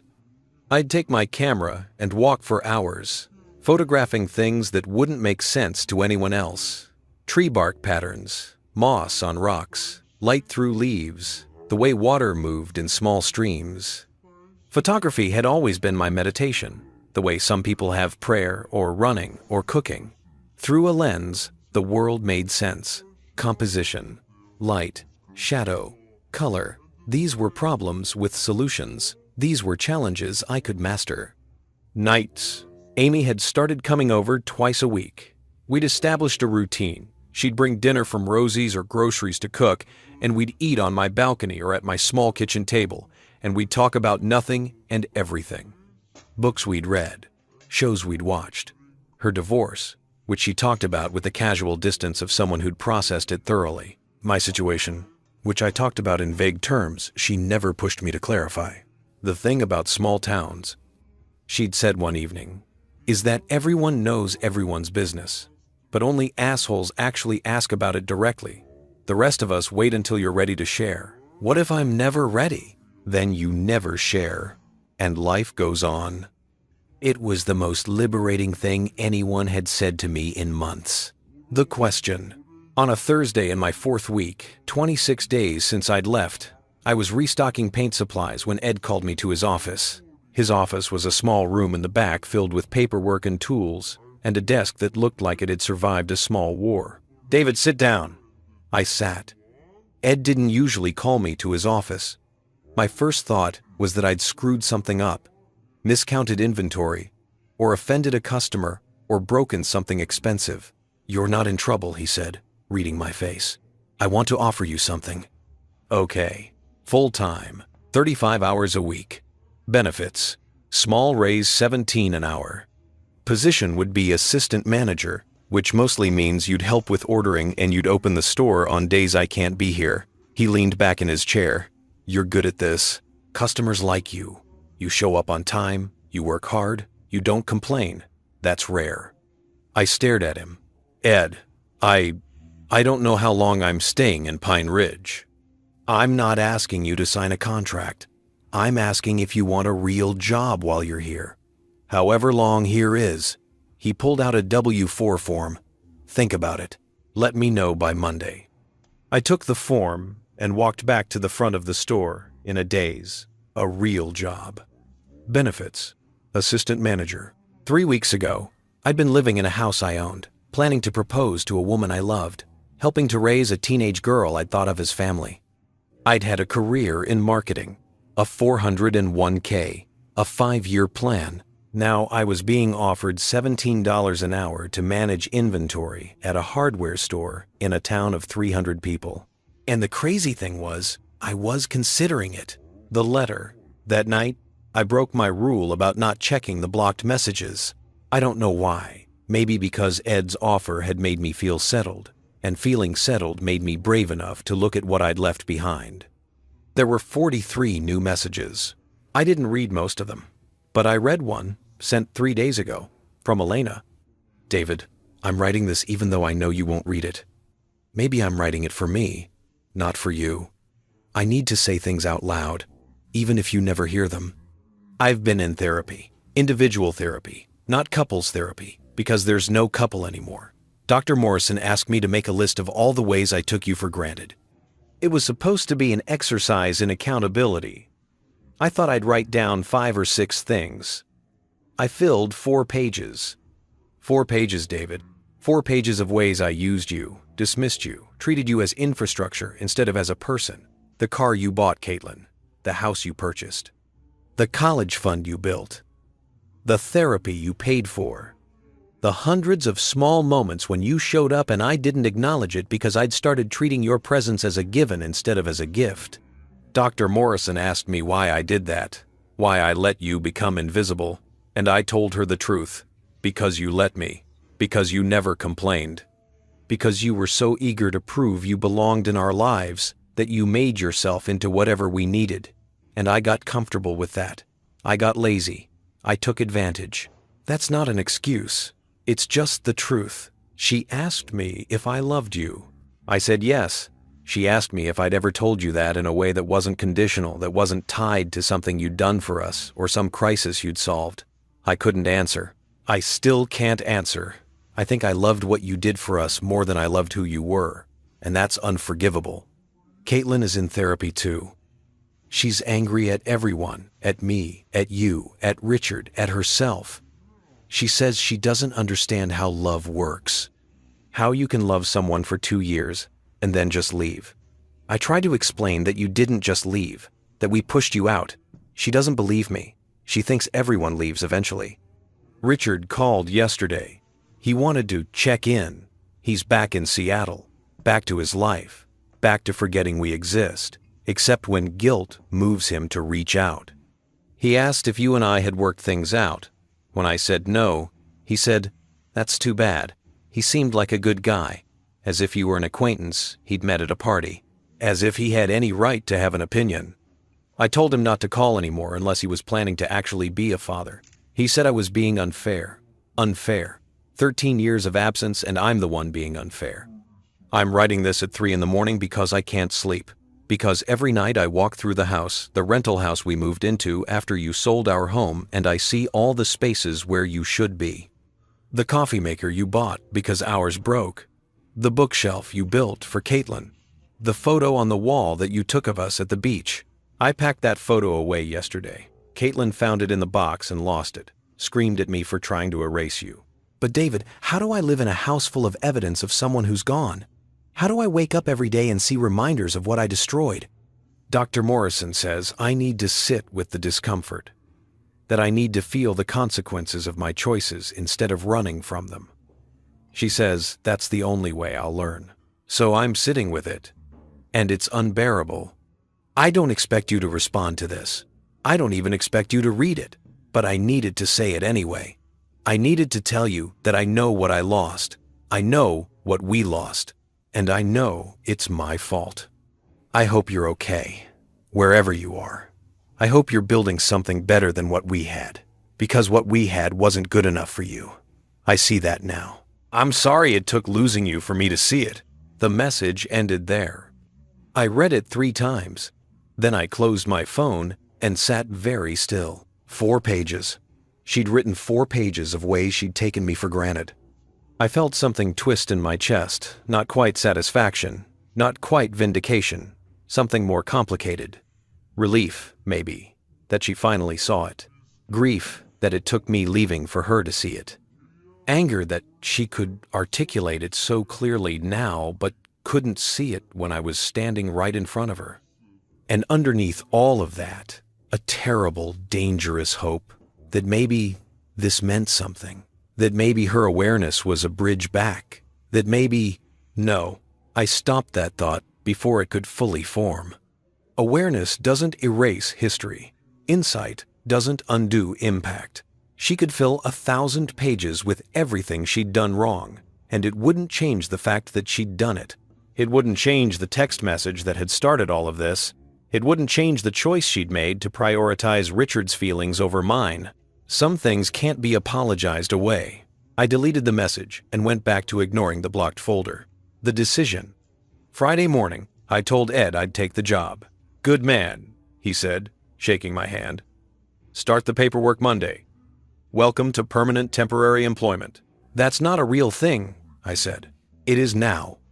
That afternoon, Amy stopped by the store with coffee. "I heard the news," Ed told Rosie. Rosie told Susan. Susan told me. "Congratulations. The Pine Ridge Gossip Network is terrifyingly efficient," I said.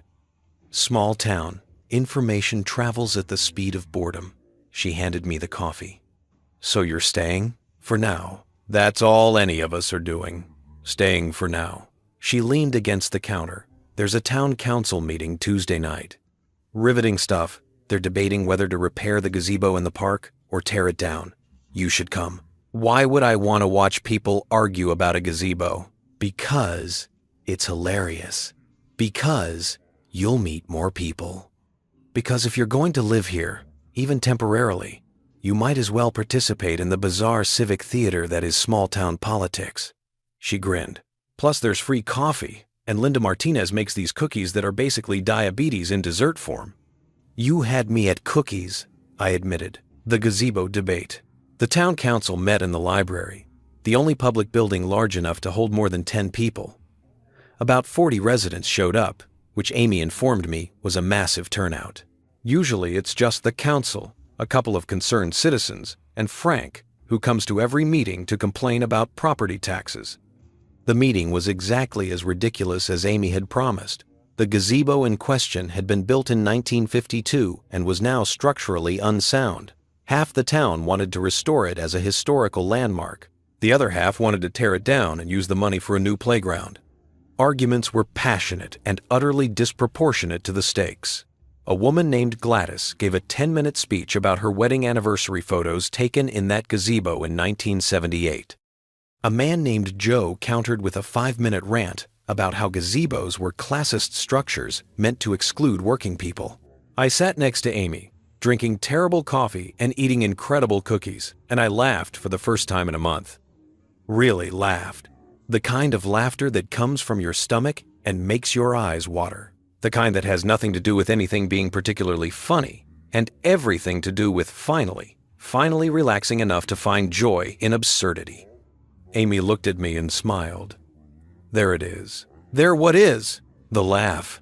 I've been waiting for it. You've got a good laugh." I felt my face heat up. "Thanks." The council eventually voted to restore the gazebo. Gladys burst into tears. Joe stormed out, muttering about misplaced priorities. Everyone else clapped politely and started discussing whose turn it was to organize the 4th of July barbecue. As we filed out, Amy introduced me to people. This is David. He works at Ed's. He's staying in Frank's apartments. They welcomed me with the casual acceptance small towns extend to people who show up and don't cause problems. I was given advice about the best fishing spots, warnings about the pothole on Miller Road, and an invitation to join the volunteer fire department's poker night. Walking back to my apartment, Amy said, "So?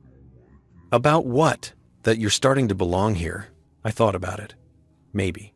A little. That's how it starts. A little.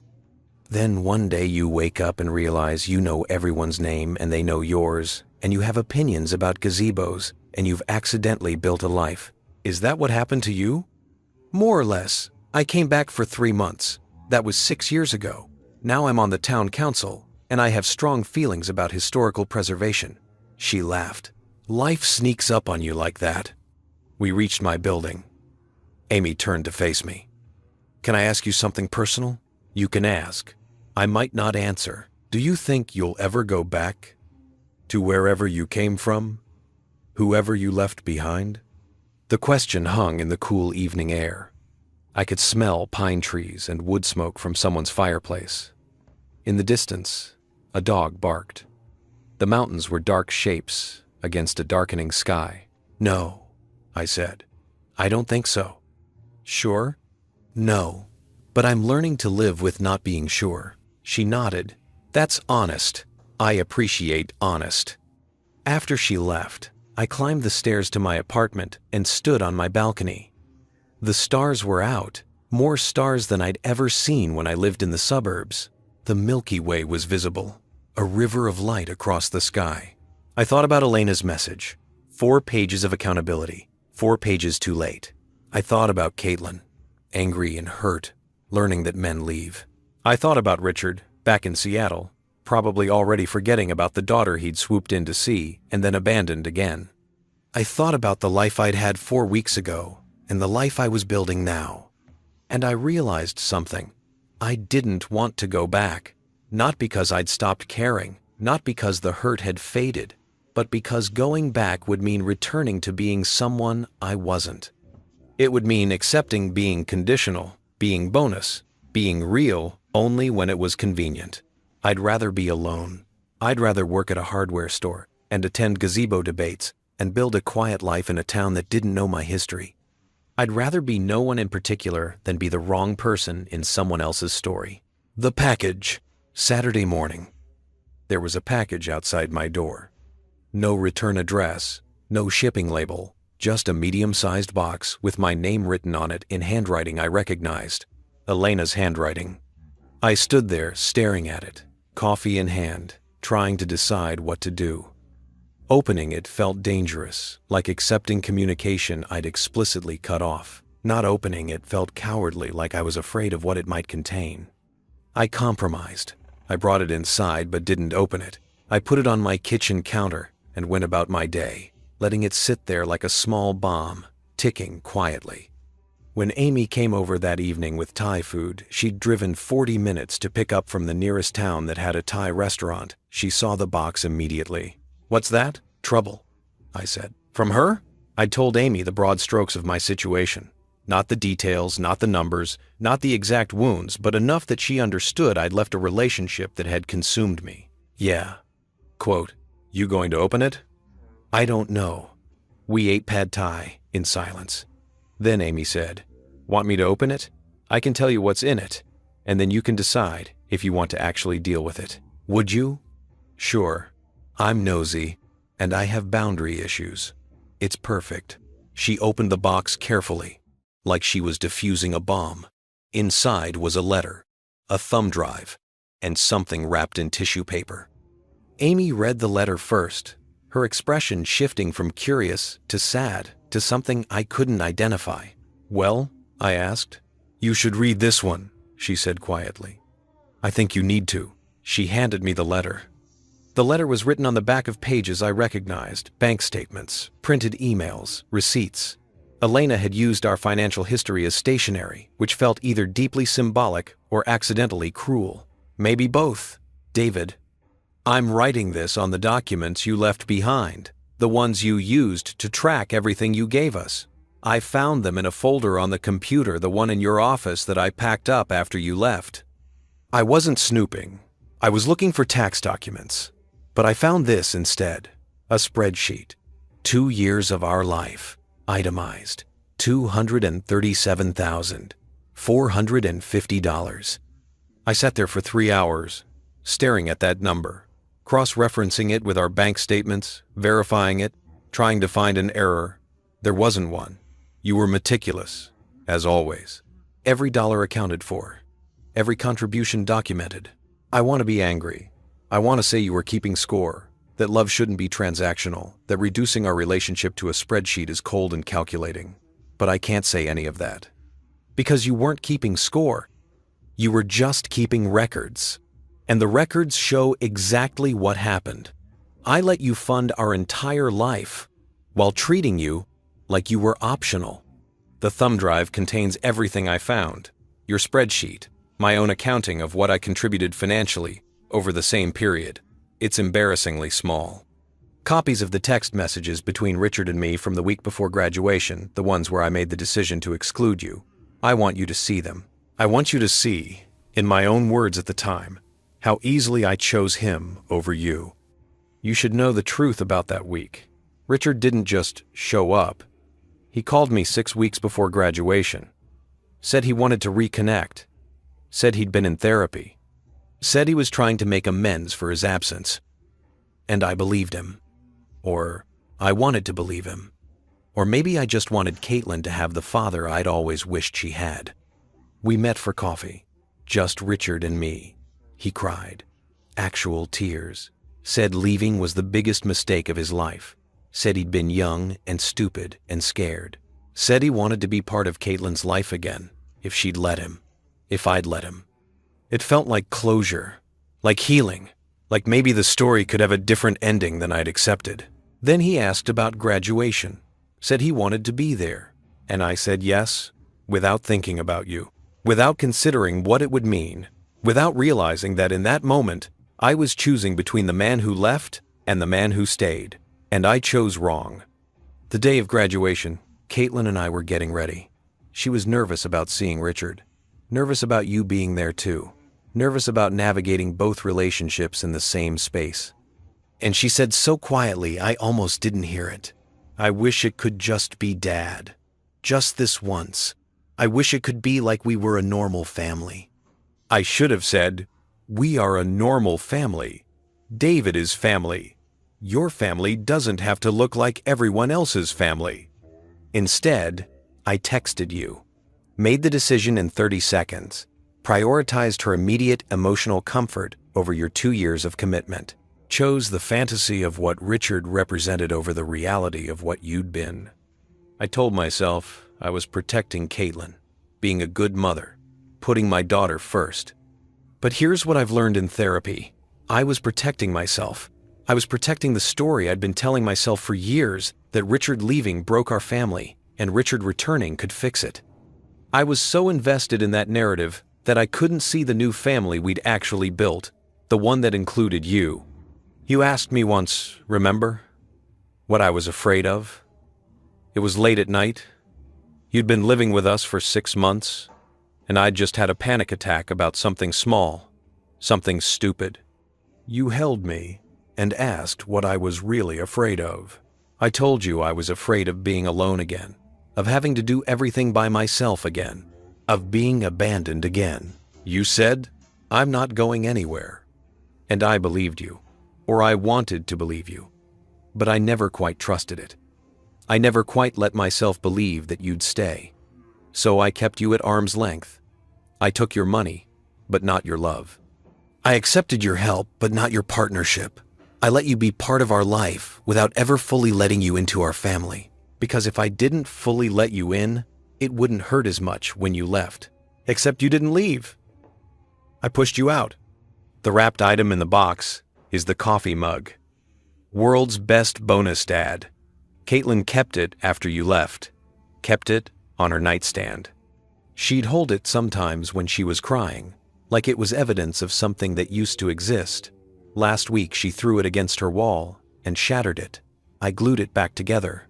It's broken, you can see all the cracks, but it's whole. I don't know why I'm sending this to you. You blocked us. You made it clear you're done. And you have every right to be done, every right to walk away and never think about us again. But I needed you to know. I see it now. I see what you gave. I see what I took. I see what we lost. And I needed you to have the evidence. All of it. Your spreadsheet and mine, the text messages, the financial records. Not so you'll feel vindicated, though I hope you do feel vindicated, because you should. But so you'll know that I finally looked at the truth. So you'll know that I'm not pretending anymore.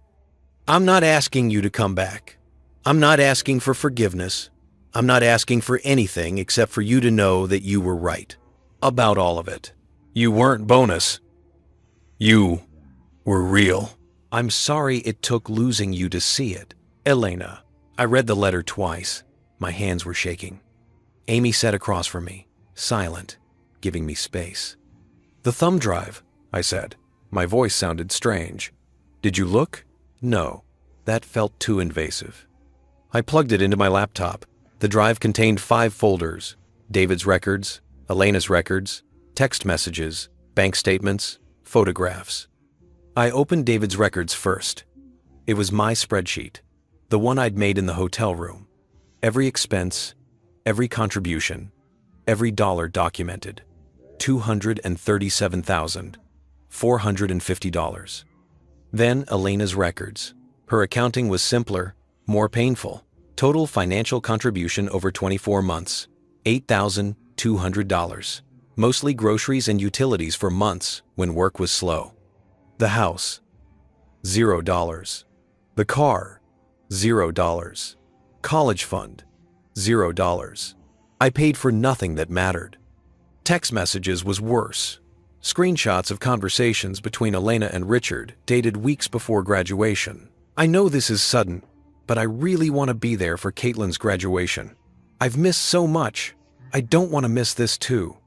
Of course you should be there. She's your daughter. Will it be weird? With David there? It'll be fine. There's room for everyone. 3 days later.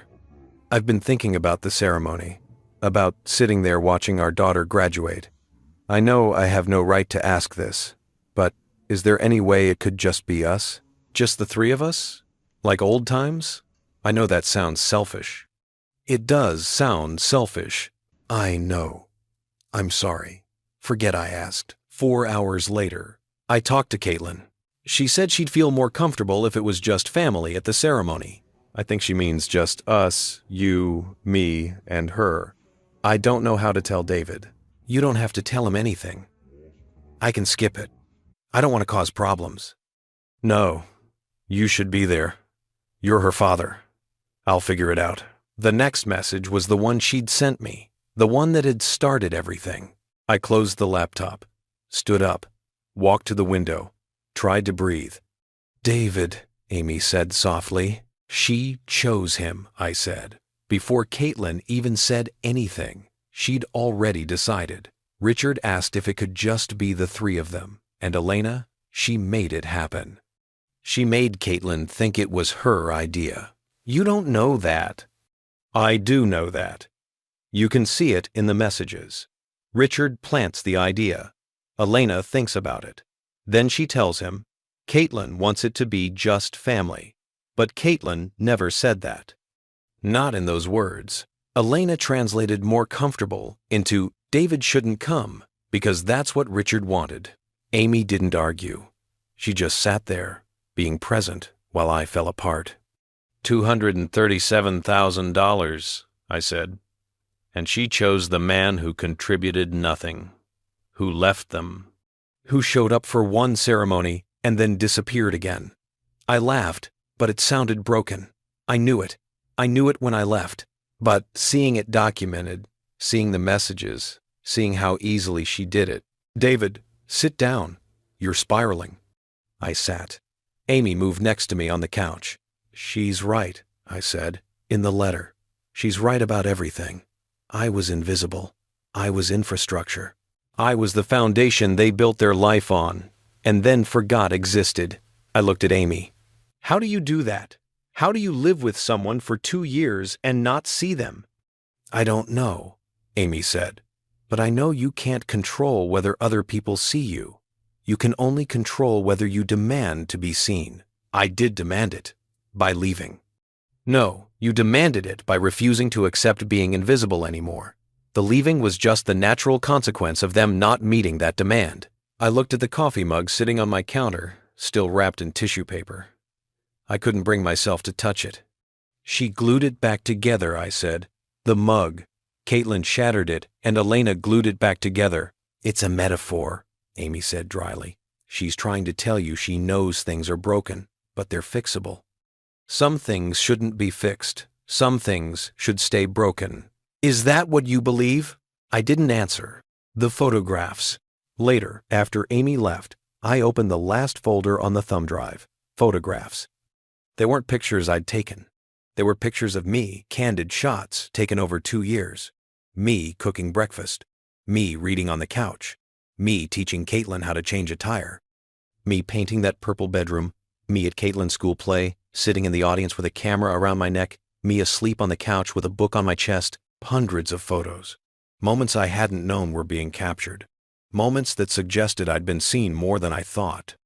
Or maybe moments that proved I'd been photographed but not noticed. There's a difference. The last photo was from graduation day, not the ceremony before. It showed the kitchen of the house I'd sold, the coffee mug sitting on the counter, the wrapped gift for Caitlin, the camera sitting next to it, my phone face down on the granite countertop. Elena must have taken it after I'd read the text, after I'd left. She'd gone to the house and photographed the evidence of my absence, the life interrupted, the gift that would never be given. I stared at that photo for a long time. Then I opened a new document and started writing. The response. Elena, I got your package. I read your letter. I looked at the thumb drive. I saw the evidence. You're right. About all of it. You took me for granted. You made me invisible. You chose Richard over me, not once, but repeatedly, in small ways and large ways, until it became the foundation of how you saw our relationship. But here's what you're wrong about. You think this is about money. You think the spreadsheet is evidence that I was keeping score, that I was tallying debits and credits. You think I'm angry because I spent $237,450 and got nothing in return. That's not it. The money is just proof. It's evidence that something invisible happened, something I couldn't articulate without numbers to back it up. The money proves that I gave everything I had, that I showed up fully, that I invested in us with every resource I possessed. And you took it all while giving back so little that you could track your entire contribution on half a page. That's not love. That's not partnership. That's not family. I don't need you to pay me back. I don't need financial restitution. I need you to understand that your realization came too late. That awareness after the fact doesn't undo impact. That seeing the truth now doesn't change the fact that you didn't see it then, when it mattered, when I was standing right in front of you being erased. You want to know what I'm angry about? Not the money. Not even the text message, really. I'm angry that you had 2 years to choose me, and you never did. 2 years to make me feel like family instead of like hired help. 2 years to say I love you without it being a response to something I'd done for you. 2 years to put me first, just once. Richard showed up for 1 week, and you gave him what you never gave me. Priority, consideration, the benefit of the doubt. You protected his feelings. You made space for his needs. You arranged Caitlin's life around his comfort. And where was that protection for me? Where was that consideration? You say you were protecting yourself, keeping me at arm's length so it wouldn't hurt when I left. But Elena, I never left. You pushed me out and then got upset when I didn't fight to stay in a place I'd been told I didn't belong. The coffee mug. World's best bonus, Dad. You sent it to me, glued back together, like it's a symbol of something that can be repaired. But I don't want it. I don't want to be bonus anymore. I don't want to be the person who's real only after they're gone. I don't want to be the person you finally see after they've disappeared. I want to be chosen first. I want to be someone's priority, not their backup plan. I want to be in a relationship where love isn't conditional on how much I give or how little I ask for, and I can't have that with you. Not because you haven't changed, maybe you have. Not because you're not sorry, I believe you are, but because I've changed. I've learned that I'd rather be alone than be invisible. I'd rather have nothing than have everything except the one thing that matters, being seen. You asked me once what I was afraid of. I told you I wasn't afraid of anything. That was a lie. I was terrified. Terrified that I wasn't enough. Terrified that no matter how much I gave, it wouldn't be enough to make you love me the way I loved you. Terrified that one day you'd realize I was just a placeholder for someone better. Turns out I was right to be terrified, because that's exactly what happened. But here's what I've learned. Being right about your fears doesn't mean you have to live in them. I can acknowledge that I wasn't enough for you, and still know that I'm enough. Period. Not enough for you, not enough for Caitlin, just enough. I'm building a life here, a quiet life, in a small town, where nobody knows I spent $237,450 on a family that didn't keep me. Where nobody knows I almost proposed to a woman who couldn't decide if I was real. Where I'm just David, the guy who works at the hardware store and laughs at gazebo debates and takes pictures of tree bark. It's not the life I planned. It's not the life I wanted, but it's mine, and it's enough. Thank you for the evidence. Thank you for finally seeing. Thank you for being honest about what happened, but I'm not coming back. I hope you and Caitlin find healing. I hope Richard actually shows up this time, though I doubt he will. I hope you learn to build relationships where you give as much as you take. I hope Caitlin learns that being left doesn't mean she's unlovable. It means the people who left weren't capable of staying. And I hope someday you understand. I didn't leave because I stopped loving you. I left because I started loving myself more. Take care of yourself, Elena. David. I read it 3 times, edited it twice, then I saved it without sending it. Because here's what I'd learned. Some letters aren't meant to be sent. Some letters are just meant to be written. Sometimes you need to articulate the truth to yourself before you can let it go. I closed the laptop, looked at the coffee mug, still wrapped in tissue paper, looked at the thumb drive, full of evidence. Then I did something that felt both cruel and necessary. I packed it all back in the box, added my unsent letter, printed and folded, sealed it up, addressed it to Elena, and I put it in my closet. Not to send, not to keep as a shrine, just to have evidence that this happened, evidence that I'd been seen, even if it was too late, evidence that I'd told the truth, even if no one heard it. The next morning, I woke up to sunlight streaming through my window and the sound of Frank's dog barking at something, probably a squirrel. My chest felt lighter. Not healed, not okay, but lighter. I made coffee, stood on my balcony, watched the mountains catch fire with morning light. My phone buzzed. A text from Amy. Coffee and hike this morning? I found a new trail. Very mediocre views, questionable safety standards, but good company guaranteed. I smiled and typed back. Perfect. Give me 30 minutes. As I got dressed, I caught sight of the box in my closet. The evidence, the truth, the story of what happened, documented and filed away. I could spend the rest of my life dissecting that story, analyzing what went wrong, assigning blame, calculating damages. Or I could close the closet door and go for a hike with a friend who asked for nothing except my company. I chose the hike because here's what I was learning. You can't heal while you're still bleeding. You can't build something new while you're standing in the ruins of what you lost. You can't become who you're meant to be while you're still performing as who you were. Eventually, I'd have to open that box again. Eventually, I'd have to decide what to do with all that evidence. But not today. Today, I was going to drink mediocre coffee, hike a trail with questionable safety standards, and laugh at Amy's terrible jokes about small-town politics. Today, I was going to be just David, and that was enough. 6 weeks into exile, I'd stopped calling it temporary. Something shifted. It wasn't dramatic. There was no revelation, no moment of clarity, no sudden healing, just a gradual awareness that I'd gone 3 full days without thinking about Elena. 3 days of waking up, going to work, having dinner with Amy, taking photos of nothing important, and going to sleep without the weight of what I'd lost, pressing against my chest like a stone. 3 days. It felt both like progress and like betrayal. How could I just stop thinking about 2 years of my life? How could the absence of someone who'd consumed me become background noise? Ed noticed first.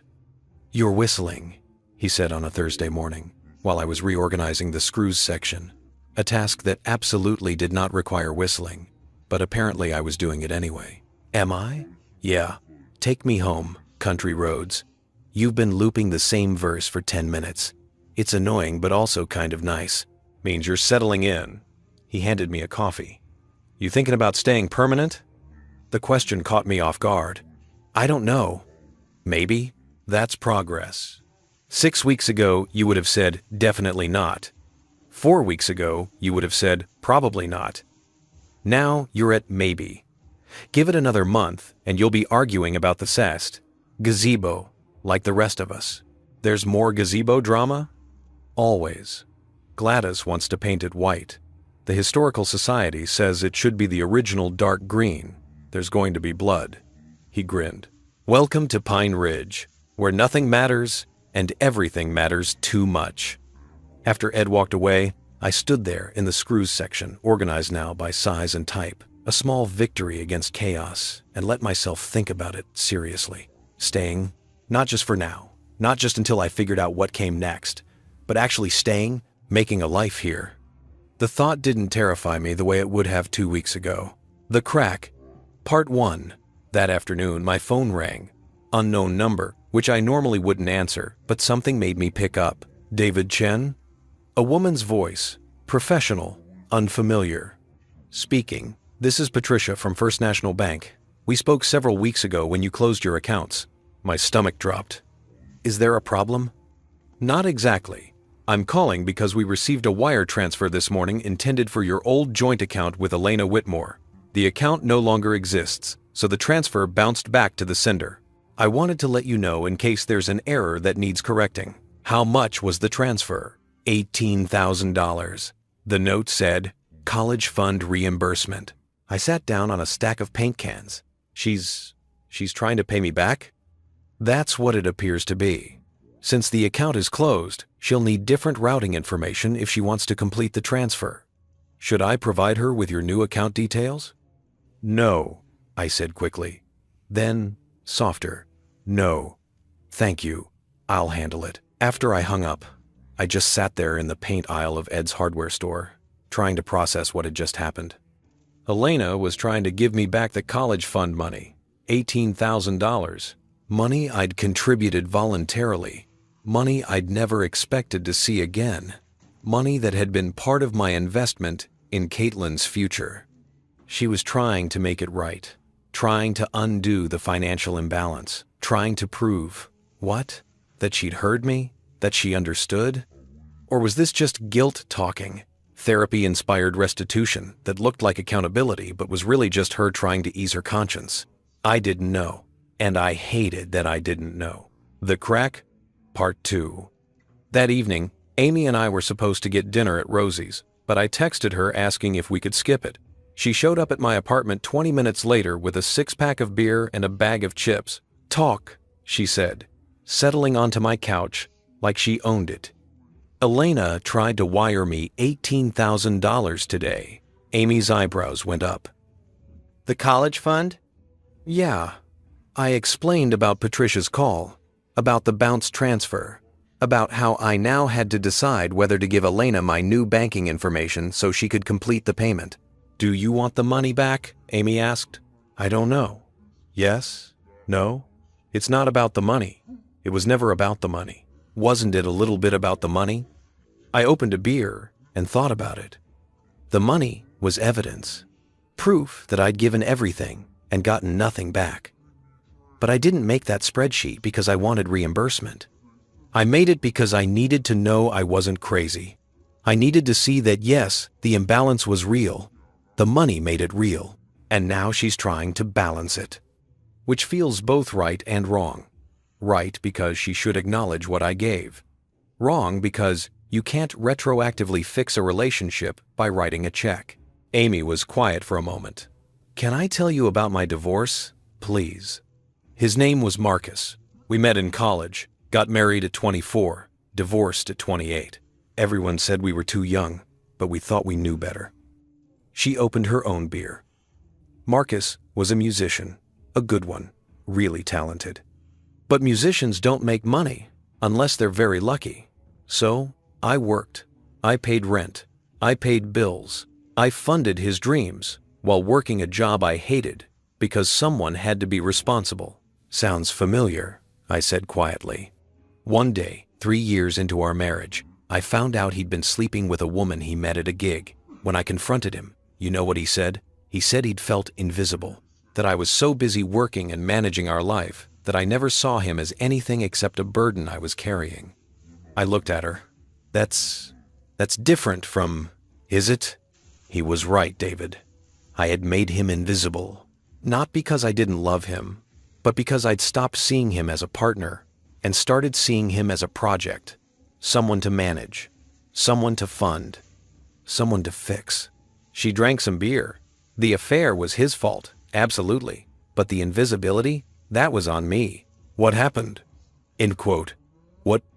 We divorced. He moved to Portland. Last I heard, he's teaching guitar and playing coffee shops. I came home to Pine Ridge to lick my wounds and figure out who I was without him. She looked at me, and about a year after the divorce, he sent me a check, $5,000. Said it was his share of what I'd paid for our life together. Said he'd been saving up, wanted to make it right. Did you cash it? No, I sent it back because he was missing the point. The problem wasn't the money. The problem was that he'd let me carry everything while he pursued his dreams. The problem was the imbalance, not the numbers. Writing a check didn't fix that. It just made him feel better about himself. I understood what she was saying. You think that's what Elena's doing? Making herself feel better? I think Elena is trying to do the right thing. But the right thing now doesn't undo the wrong thing then. And you have to decide if accepting her restitution means reopening a door you very deliberately closed. The decision. I spent 2 days thinking about it. On Saturday, I finally responded to Patricia's message. I asked her to provide Elena with a mailing address, my P.O. box in Pine Ridge, but not my bank account information. If Elena wanted to send a check, she could send a check. I could decide what to do with it when I saw it. If I saw it, the compromise felt right. It gave her a way to follow through on her restitution without giving her direct access to my life. It maintained the boundary while acknowledging the gesture. 3 days later, a check arrived. $18,000. Made out to David Chen. The memo line said, "College fund. I'm sorry it took losing you to see what you gave." I stared at that check for a long time. Then I did something I knew was probably unhealthy but felt necessary. I called my bank and asked what happened to money in accounts when the account holder died without a will. "Are you okay, Mr. Chen?" the bank representative asked, concerned. "I'm fine. This is hypothetical." Well, hypothetically, if there's no will and no designated beneficiary, the funds would go through probate and eventually to next of kin. And if I designated a beneficiary on an account, that money would go directly to them? Yes, it bypasses probate entirely.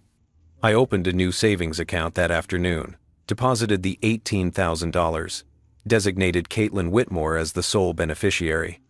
Then I wrote a letter to my lawyer, the same one who'd handled the house sale, with instructions to inform Caitlin of the account only if something happened to me. Otherwise, the money would just sit there, accumulating interest. Waiting. It felt right. I didn't want Elena's money, but I also didn't want to punish Caitlin for her mother's choices. So the money would exist in a liminal space, not mine, not Elena's, held in trust for a future that might never come. Amy, when I told her what I'd done, just looked at me for a long moment. That's either the most generous thing I've ever heard or the most passive-aggressive. Can't it be both? With you? Probably. The photograph. 2 weeks later, 8 weeks since I'd left, though I'd stopped counting days and started counting weeks, which felt like progress. I was on a hike when I took the photograph that changed everything. Not in a dramatic way, not in a life-altering revelation way, just in a quiet way that cracked something open that had been sealed shut. I'd been photographing patterns in tree bark, the way light filtered through pine needles, the particular texture of lichen on granite, my usual subjects, small, beautiful, overlooked things. I'd filled 3 memory cards with images that wouldn't mean anything to anyone except me, and that was fine. That was the point. But then I rounded a corner on the trail and saw it, a tree that had been struck by lightning at some point in its history. Half of it was dead, blackened and bare. The other half was alive, green and flourishing, growing around the damage like the tree had decided to just continue. I stood there for 20 minutes, taking photos from every angle.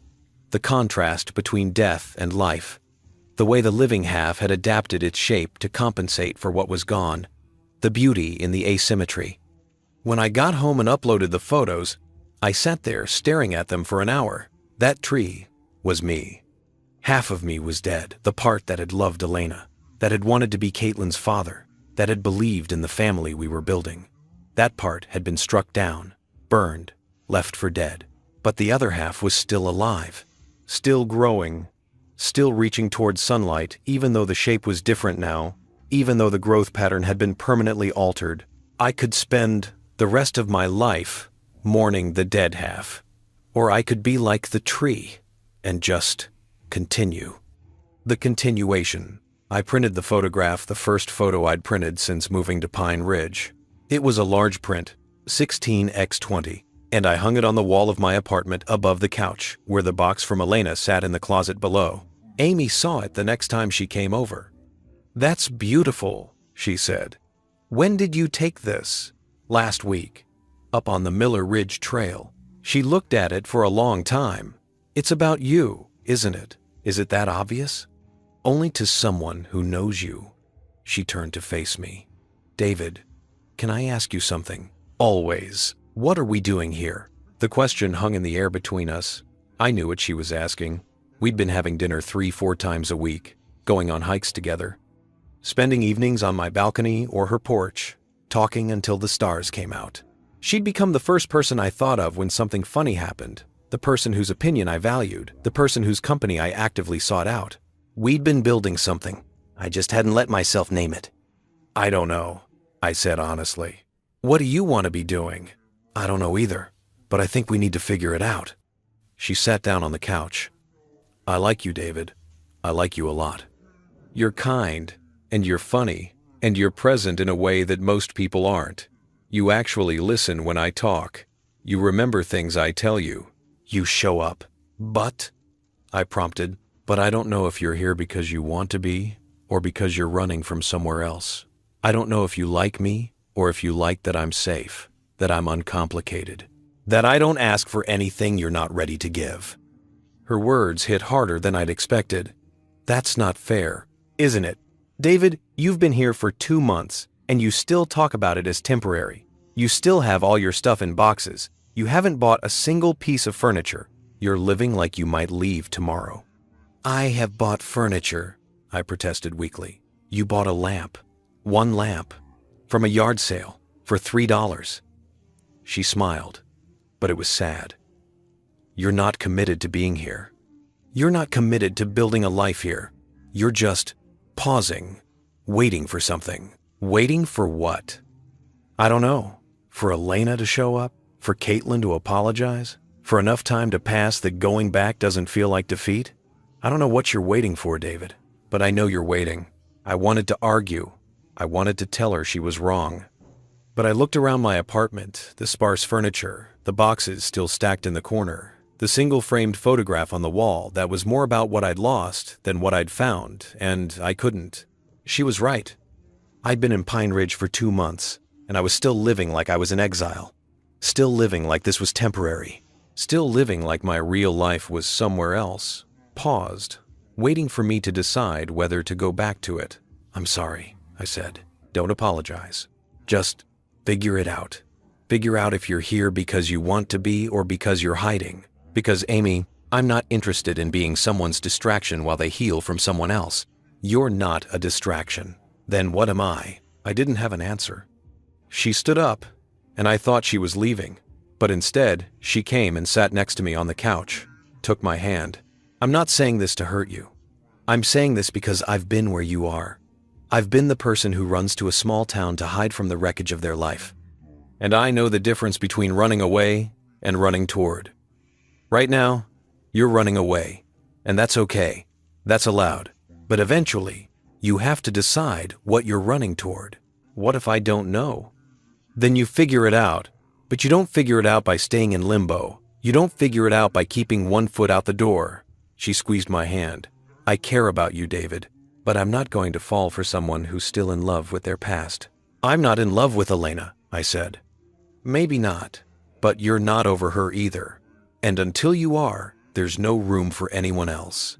She left after that. Gently, kindly, but she left. And I sat on my couch under the photograph of the lightning-struck tree and realized she was absolutely right. The choice. That night, I pulled the box out of the closet, the one Elena had sent, the one I'd added my unsent letter to. I opened it and reread everything. The bank statements, the text messages, the photographs, Elena's letter, my response. Then I read my response again. The last line. I didn't leave because I stopped loving you. I left because I started loving myself more. It was a good line. The kind of line that sounds profound. The kind of line that implies healing and growth and healthy boundaries. But it was also a lie. I hadn't left because I loved myself more. I'd left because I was hurt and angry and needed to prove a point. I'd left because staying felt like accepting being diminished, and leaving felt like reclaiming power. But I hadn't actually healed. I just relocated my pain. I'd been in Pine Ridge for 2 months, and I'd built a nice little life. Job, apartment, friends, routines, all the external markers of moving on. But internally, I was still standing in that kitchen, reading that text message, feeling the world shift 6 inches to the left. Amy was right. I was in limbo. I was waiting. Not waiting for Elena to fix things. Not waiting to go back. Just waiting. Suspended between who I'd been and who I was becoming. Unable to commit to either. The tree in the photograph had been struck by lightning, and it had made a choice. Keep growing. Adapt. Continue. I'd been struck by lightning too. Now I had to decide. Was I going to spend the rest of my life as a monument to damage? Or was I going to grow? I looked at the box, at the evidence, at the documentation of everything that had happened. Then I closed it. Not to send it, not to keep it as a shrine, just to close it. Tomorrow, I would make different choices. Tomorrow, I would buy furniture. Tomorrow, I would stop living like I was temporary. Tomorrow, I would figure out what I was running toward. But tonight, I let myself grieve, really grieve. Not the performative grief of the first few weeks, not the angry grief that had fueled my leaving, but the deep, quiet grief of accepting that some things are just over. I grieved the family I'd wanted to be part of. I grieved the father I'd wanted to be to Caitlin. I grieved the future I'd imagined with Elena. And then, when the grief had run its course, when my eyes were dry and my chest felt empty, I let it go. Not perfectly, not completely, but enough. Enough to take one step forward instead of standing still. I bought a couch on a Wednesday. Not a used couch from a yard sale, not a hand-me-down from someone in town, but an actual new couch that I ordered from a furniture store 2 towns over. It was expensive, $800, which felt obscene for something to sit on, but it was mine. I chose the color dark gray, the fabric something durable and soft. The size fits 3 people, not that I had 3 people to fit on it, but the possibility felt important. The salesperson asked if I wanted it delivered or if I'd take it with me. Delivered, I said, to 412 Maple Street, apartment 3, Pine Ridge. Saying the address out loud, claiming it as mine, felt like signing a contract with the future. The couch would arrive in 2 weeks. 2 weeks felt like forever and like no time at all. 2 weeks meant I'd be here in 2 weeks.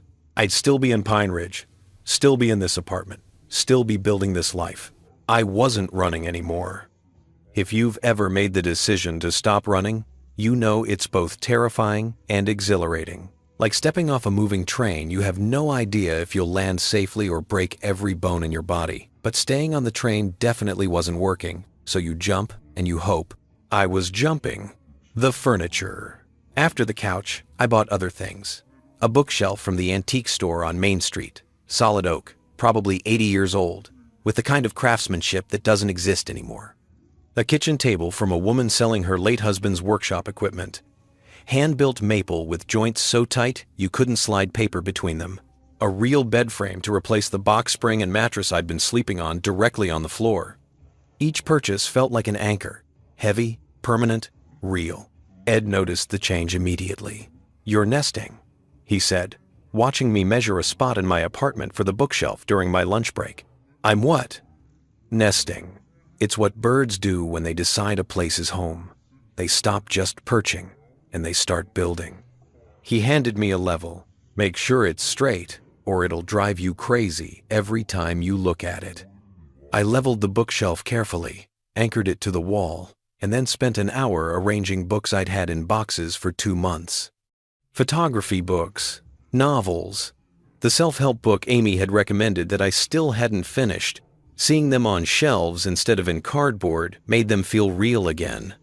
Like I was the kind of person who had books on shelves, who had a life organized enough to display. That evening, Amy stopped by, unannounced, the first time since our conversation about me being in limbo. She looked around the apartment, at the bookshelf, at the new kitchen table where I'd been eating breakfast that morning instead of standing at the counter like a transient, at the space where the couch would go. "You bought furniture," she said. "I bought furniture, like real furniture, not yard sale furniture, like real furniture that will be delivered and require 2 people to move and will probably outlive me." I opened the fridge. "Want a beer?" "Sure." We stood in the kitchen drinking beer, in a silence that felt different from our usual comfortable silences. This one had weight, expectation, things unsaid sitting between us like a third person. "Amy," I started. "David." She started at the same time. We both stopped.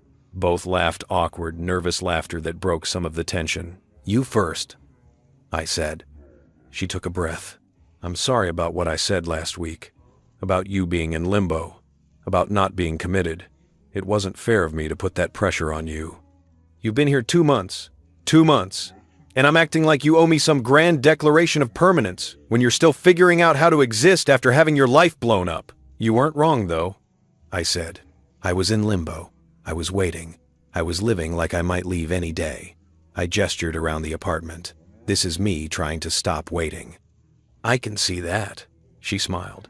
"The bookshelf is very permanent, very committed, very, I'm going to be here long enough to alphabetize." "They're not alphabetized. Yet.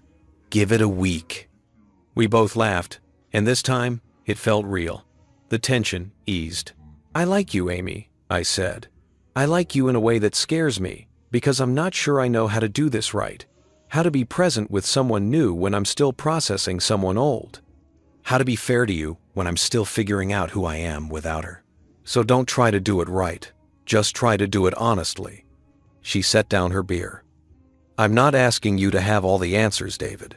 I'm not asking you to be healed or whole or perfectly over your past. I'm just asking you to be here. Actually here. Not half here while the other half is still standing in that kitchen reading that text message. I'm trying. I know. The furniture proves it."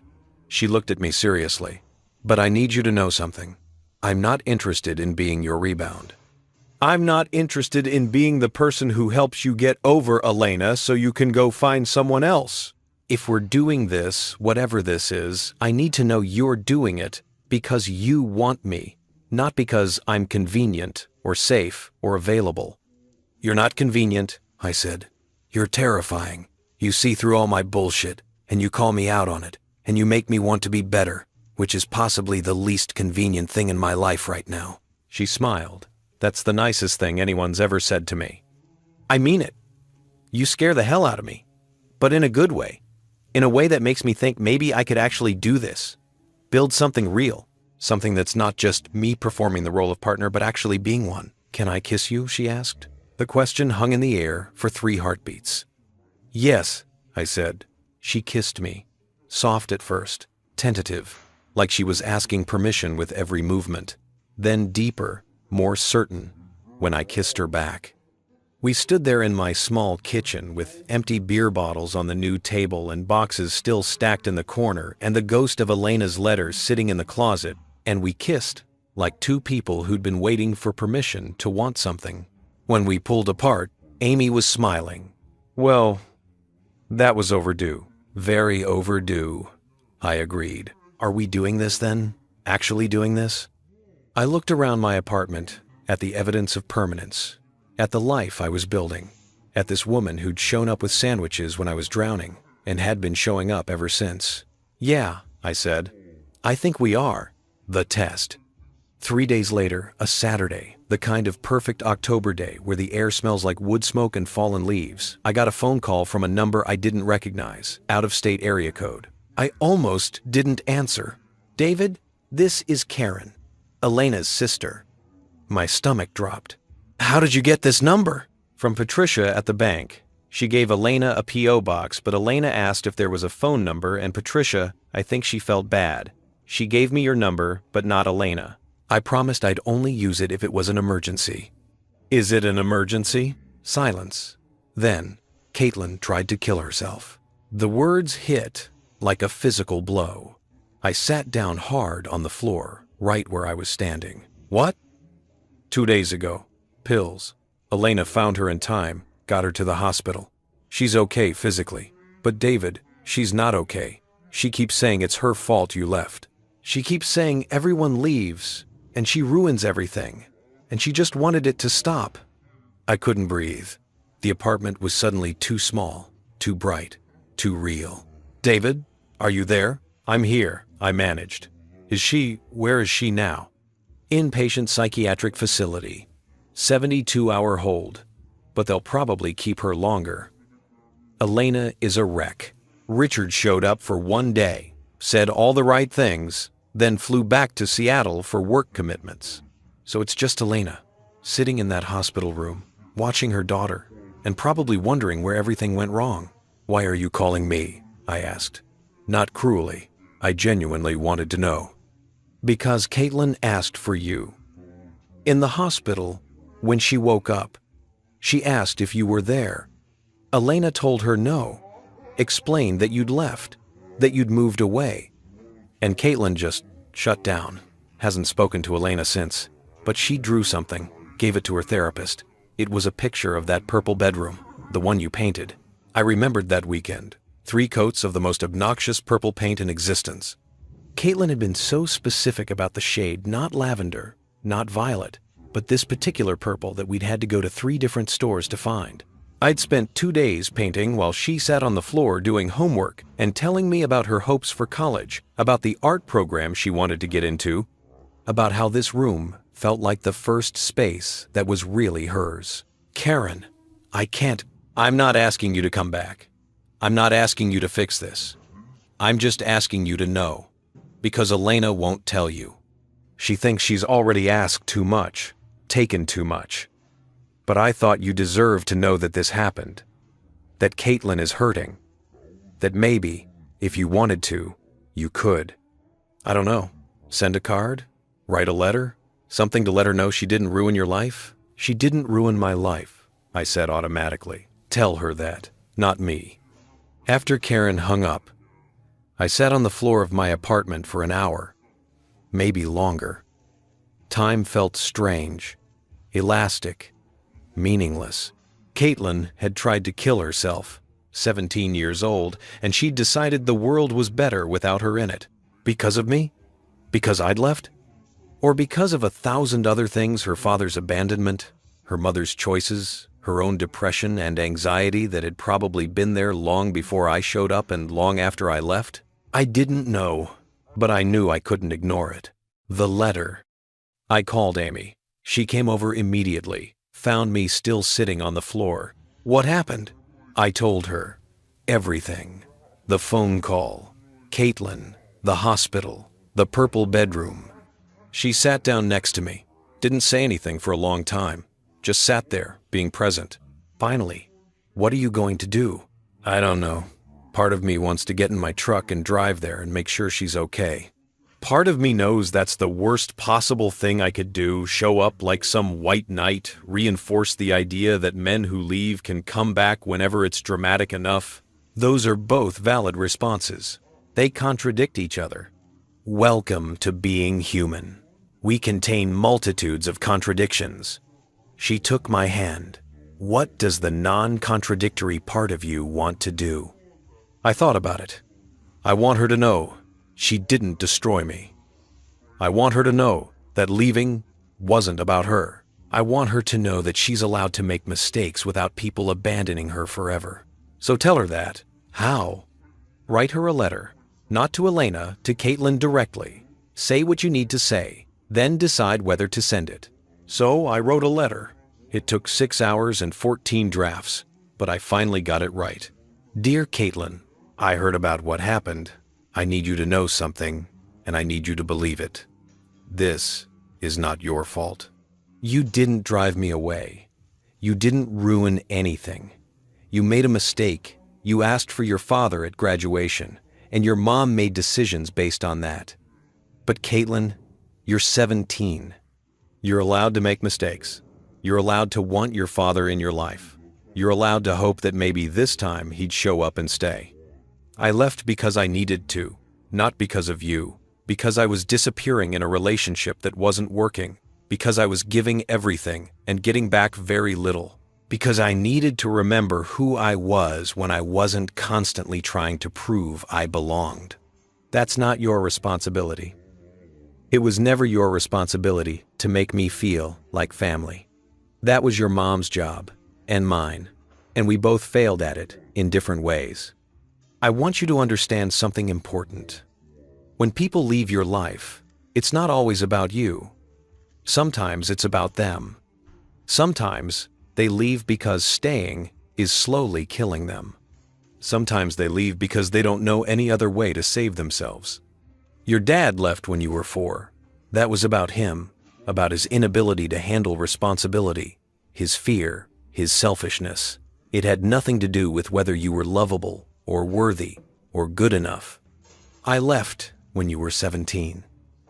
That was about me, about my need to be seen, my inability to keep accepting scraps, my decision to choose myself.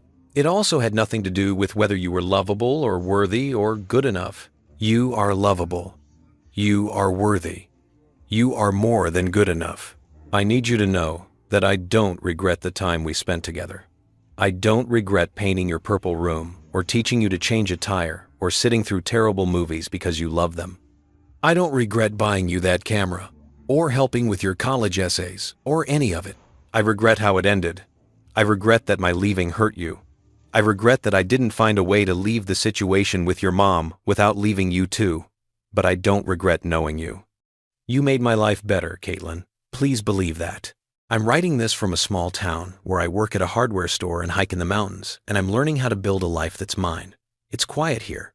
Simple. Nobody knows my history. Nobody knows I almost proposed to your mom, or that I thought of you as my daughter, or that I kept the card you gave me on Father's Day in my desk drawer like it was made of gold. I'm healing here. Slowly. And I hope you can heal too. I hope you stay in this world, Caitlin. I hope you fight for yourself the way I had to fight for myself. I hope you learn that people leaving doesn't mean you're not worth staying for it. Just means their journey took them somewhere else. And I hope someday, when you're older and you've built your own life and made your own choices, you'll understand that loving someone doesn't always mean staying with them. Sometimes it means loving them enough to leave so they don't destroy themselves trying to be something they're not. Take care of yourself. Keep making art. Keep asking hard questions. Keep being exactly who you are. You're going to be okay. David. I read the letter to Amy. She cried, which made me cry, which was cathartic and awful in equal measure. Are you going to send it? She asked. I think I have to, even though it might complicate things, even though it might make Elena think you're coming back. I'm not doing this for Elena. I'm doing this for a 17-year-old girl who tried to die because she thought she ruined people's lives. I folded the letter. If Elena misinterprets it, that's her problem. Caitlin needs to hear this. I mailed it the next morning, sent it overnight to the psychiatric facility, marked for Caitlin Whitmore, patient mail. Then I waited. The response. 4 days later, I got a text from an unknown number. This is Caitlin. They gave me my phone back. I got your letter. Thank you. Just that. 4 sentences. But it felt like everything. I typed back. I meant every word. You're going to be okay. 3 dots appeared, disappeared, appeared again. Then, I don't know if I believe that yet, but I'm trying. That's all anyone can do. Try. Mom wants to talk to you. Can I give her your number? I stared at that message for 10 minutes. Amy was sitting next to me on the new couch that had arrived yesterday, solid, real, permanent. What are you thinking? She asked.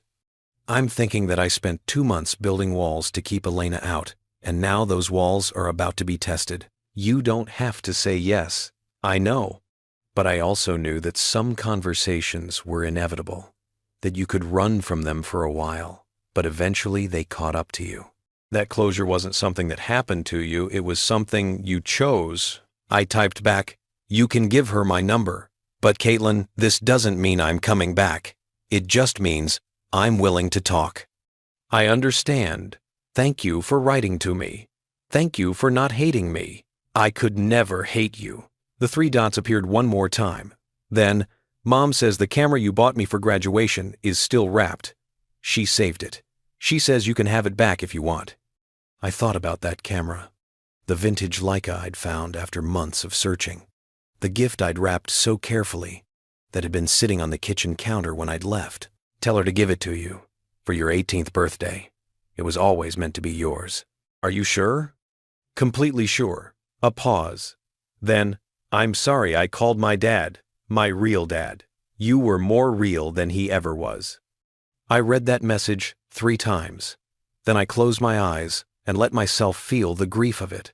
The grief of being seen too late, of being valued only in absence, of being real only after I was gone. But I also felt something else, relief. Because Caitlin was alive, because she was trying, because she'd heard what I needed her to hear. That was enough. I didn't respond to that last message. Some things don't need responses. Some things just need to be said and received and held. That night, my phone rang. Elena, I looked at Amy. This is it. You don't have to answer.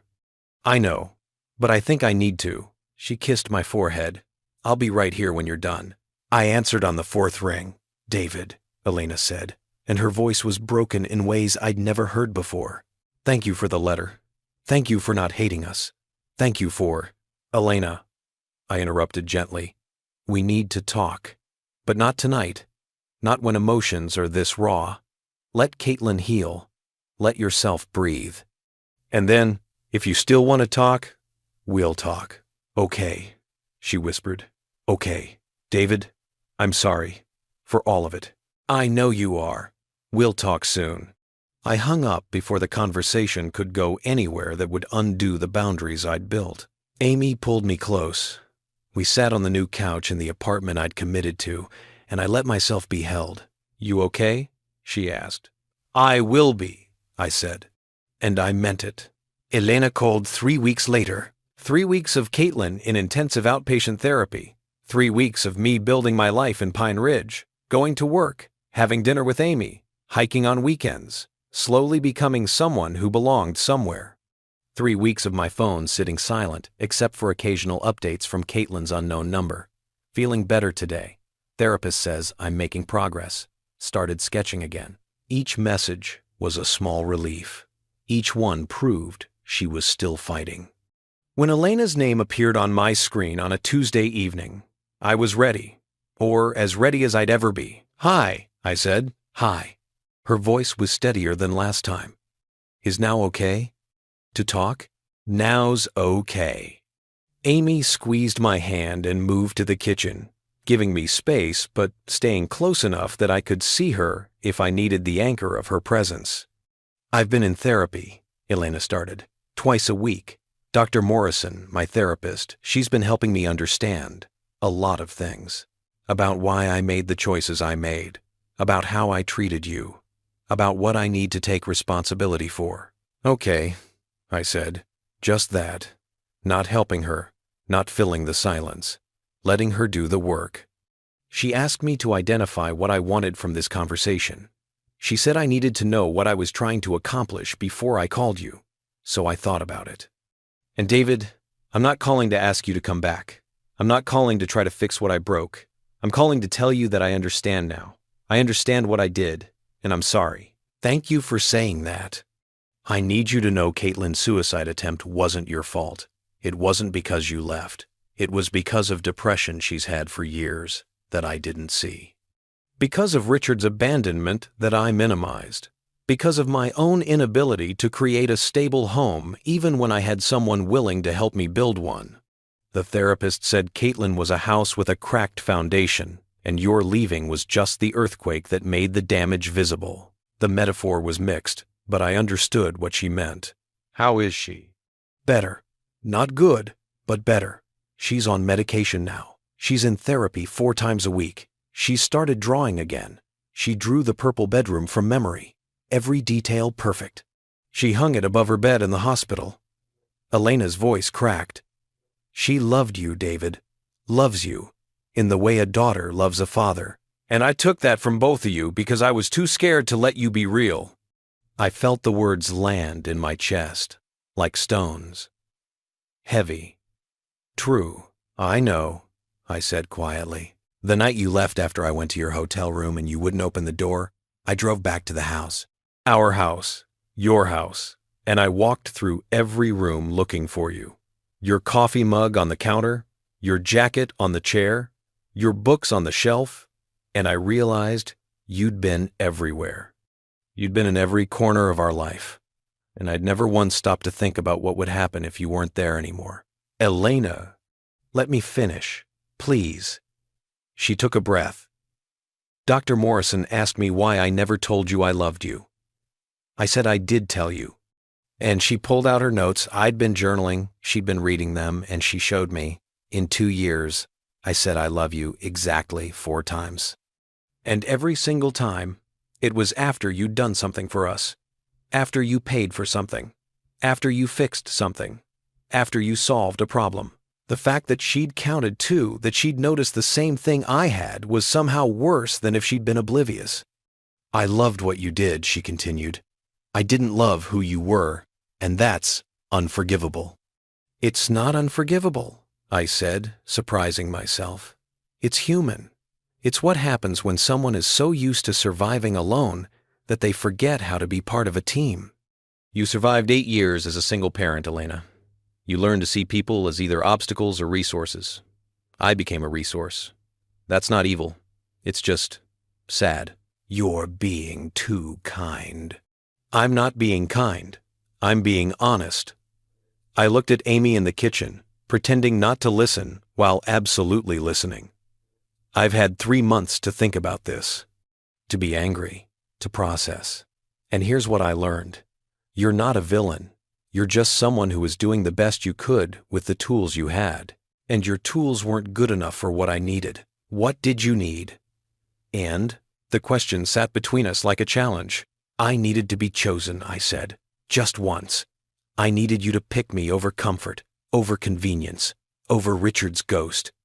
I needed you to introduce me as your partner, not as David.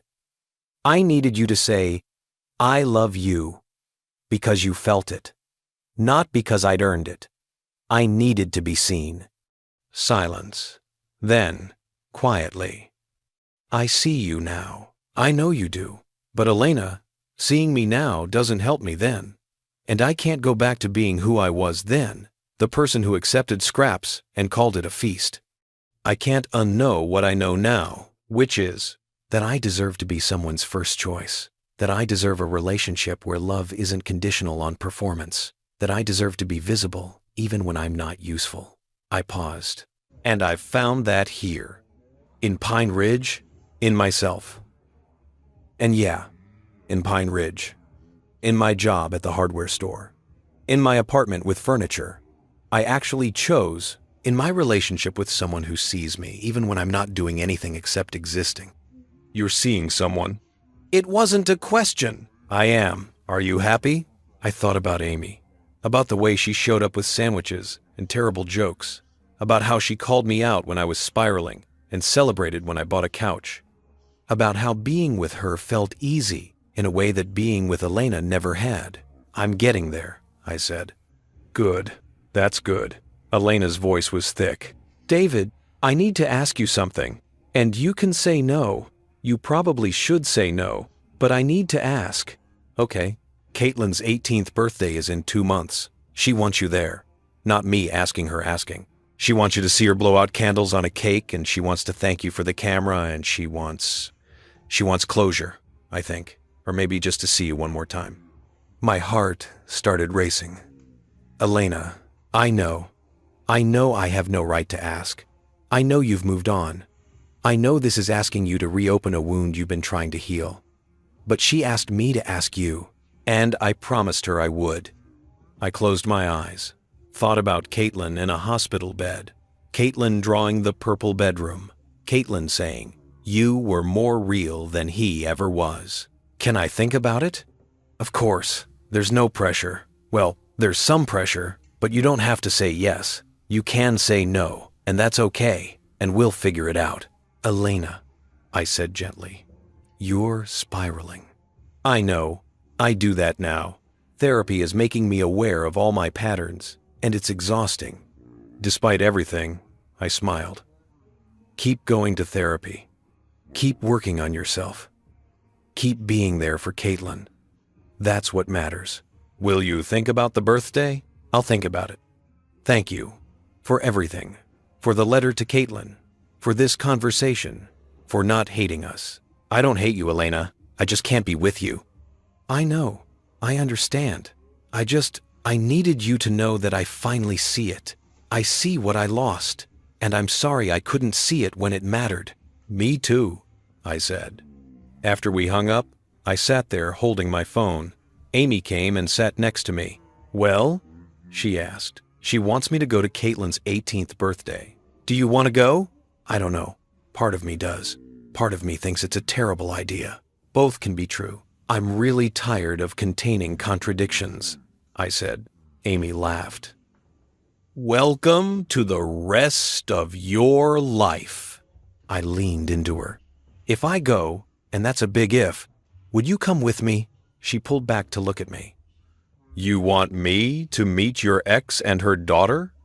I want them to see that I'm not the same person who left.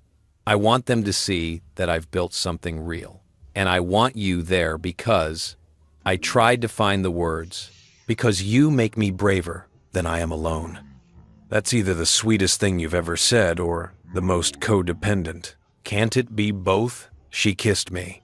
If you decide to go, I'll go with you. But David, make sure you're going for the right reasons. Make sure you're not going because you feel guilty or because you think you owe them closure. Make sure you're going because you want to. How will I know the difference? You'll know, she said. Trust yourself. You've gotten pretty good at that lately. That night, I took out the box from my closet. The one with Elena's letter. The thumb drive. The evidence. I hadn't looked at it in weeks. I opened it and added one more thing. A printed copy of my conversation notes from tonight. Documentation of Elena finally understanding. Proof that my leaving had created the space for her to see what she'd done. Then I closed the box again and put it back in the closet. Not to keep as a shrine. Not to send as evidence. Just to have. Someday, maybe I'd throw it away. Someday, maybe I'd stop needing proof that I'd been right to leave. But that day wasn't today. Today, I was just a man who'd survived an impossible conversation, who'd set boundaries and held them, who'd been kind to someone who'd hurt him without sacrificing himself in the process. Today, that was enough. Tomorrow, I'd decide about the birthday party. Tomorrow, I'd figure out if I was brave enough to go back without going back tomorrow. But tonight, I climbed into bed with Amy and let myself be held by someone who chose me first, who saw me clearly, who loved me not for what I did, but for who I was. And for the first time in 3 months, I slept without dreaming of what I'd lost. I drove back for Caitlin's 18th birthday. Amy came with me, her hand in mine for most of the 6-hour drive. We didn't talk much. There wasn't much to say that we hadn't already said a dozen times while I'd wrestled with the decision. In the end, it came down to something simple. I wanted to see Caitlin blow out her candles. I wanted her to know that people could leave and still care, that boundaries didn't mean abandonment, that you could choose yourself and still show up for others just differently. The party was at Elena's rental house, small, just family and a few of Caitlin's friends. When we arrived, Elena answered the door. She looked older, tired, but there was something different in her eyes. Awareness, maybe. Accountability. David, thank you for coming. She looked at Amy. You must be Amy. Thank you for being here. Amy shook her hand. Thanks for having us. Caitlin appeared behind Elena, thinner than I remembered, but her eyes were clearer. She was wearing a necklace with a camera charm, small, delicate, silver. David, she said. And then she was hugging me, crying into my shoulder. Thank you for coming. Thank you for the letter. Thank you for the camera. Thank you for God. I said gently. You don't have to thank me for everything. I came because I wanted to. We stayed for 2 hours, ate cake, watched Caitlin open presents, including the Leica, which made her cry again. I showed her some photos I'd taken in Pine Ridge, and we talked about composition and light like we used to. Amy fit into the group easily, making Caitlin's friends laugh, talking to Elena about therapy with the casual expertise of someone who'd done her own work. When it was time to leave, Caitlin walked us to the car. Are you happy? She asked. In Pine Ridge? I'm getting there, I said. Some days are harder than others. But yeah, I'm building something good. I'm glad. She looked at Amy. Take care of him. He acts like he doesn't need taking care of, but he does. Amy smiled. I know. And he takes care of me too. That's how it's supposed to work. Caitlin nodded. Then she looked at me. I'm sorry I called my dad. My real dad. You were the real one all along. You can have more than one real dad, I said. But thank you for saying that. Will I see you again? Maybe. But Caitlin, I need you to understand something. I care about you. I always will. But I can't be in your life the way I was before. That door is closed. We can be something else, something healthier, but we can't go back. I understand, she said. I just needed to see you one more time. To know you were okay. To know I didn't destroy you. You didn't destroy me. You helped me figure out who I was. On the drive back to Pine Ridge, Amy asked, How do you feel? Lighter, I said. Like I closed a chapter I'd left open. Any regrets? About leaving? No. About going back today? No. About what happened in between. I thought about it. Some. But I'm learning to live with them. When we got home and Pine Ridge was home now, fully and completely, I took the box from my closet, the evidence, the letters, the documentation of everything that had happened. I looked at it one last time. Then I drove to the town dump and threw it away. Not in anger, not in bitterness, just in acceptance. That story was over. This one, the one where I lived in a small town with a woman who chose me first, where I sold screws and went to gazebo debates and photographed tree bark, this one was just beginning. And it was enough, more than enough. It was mine.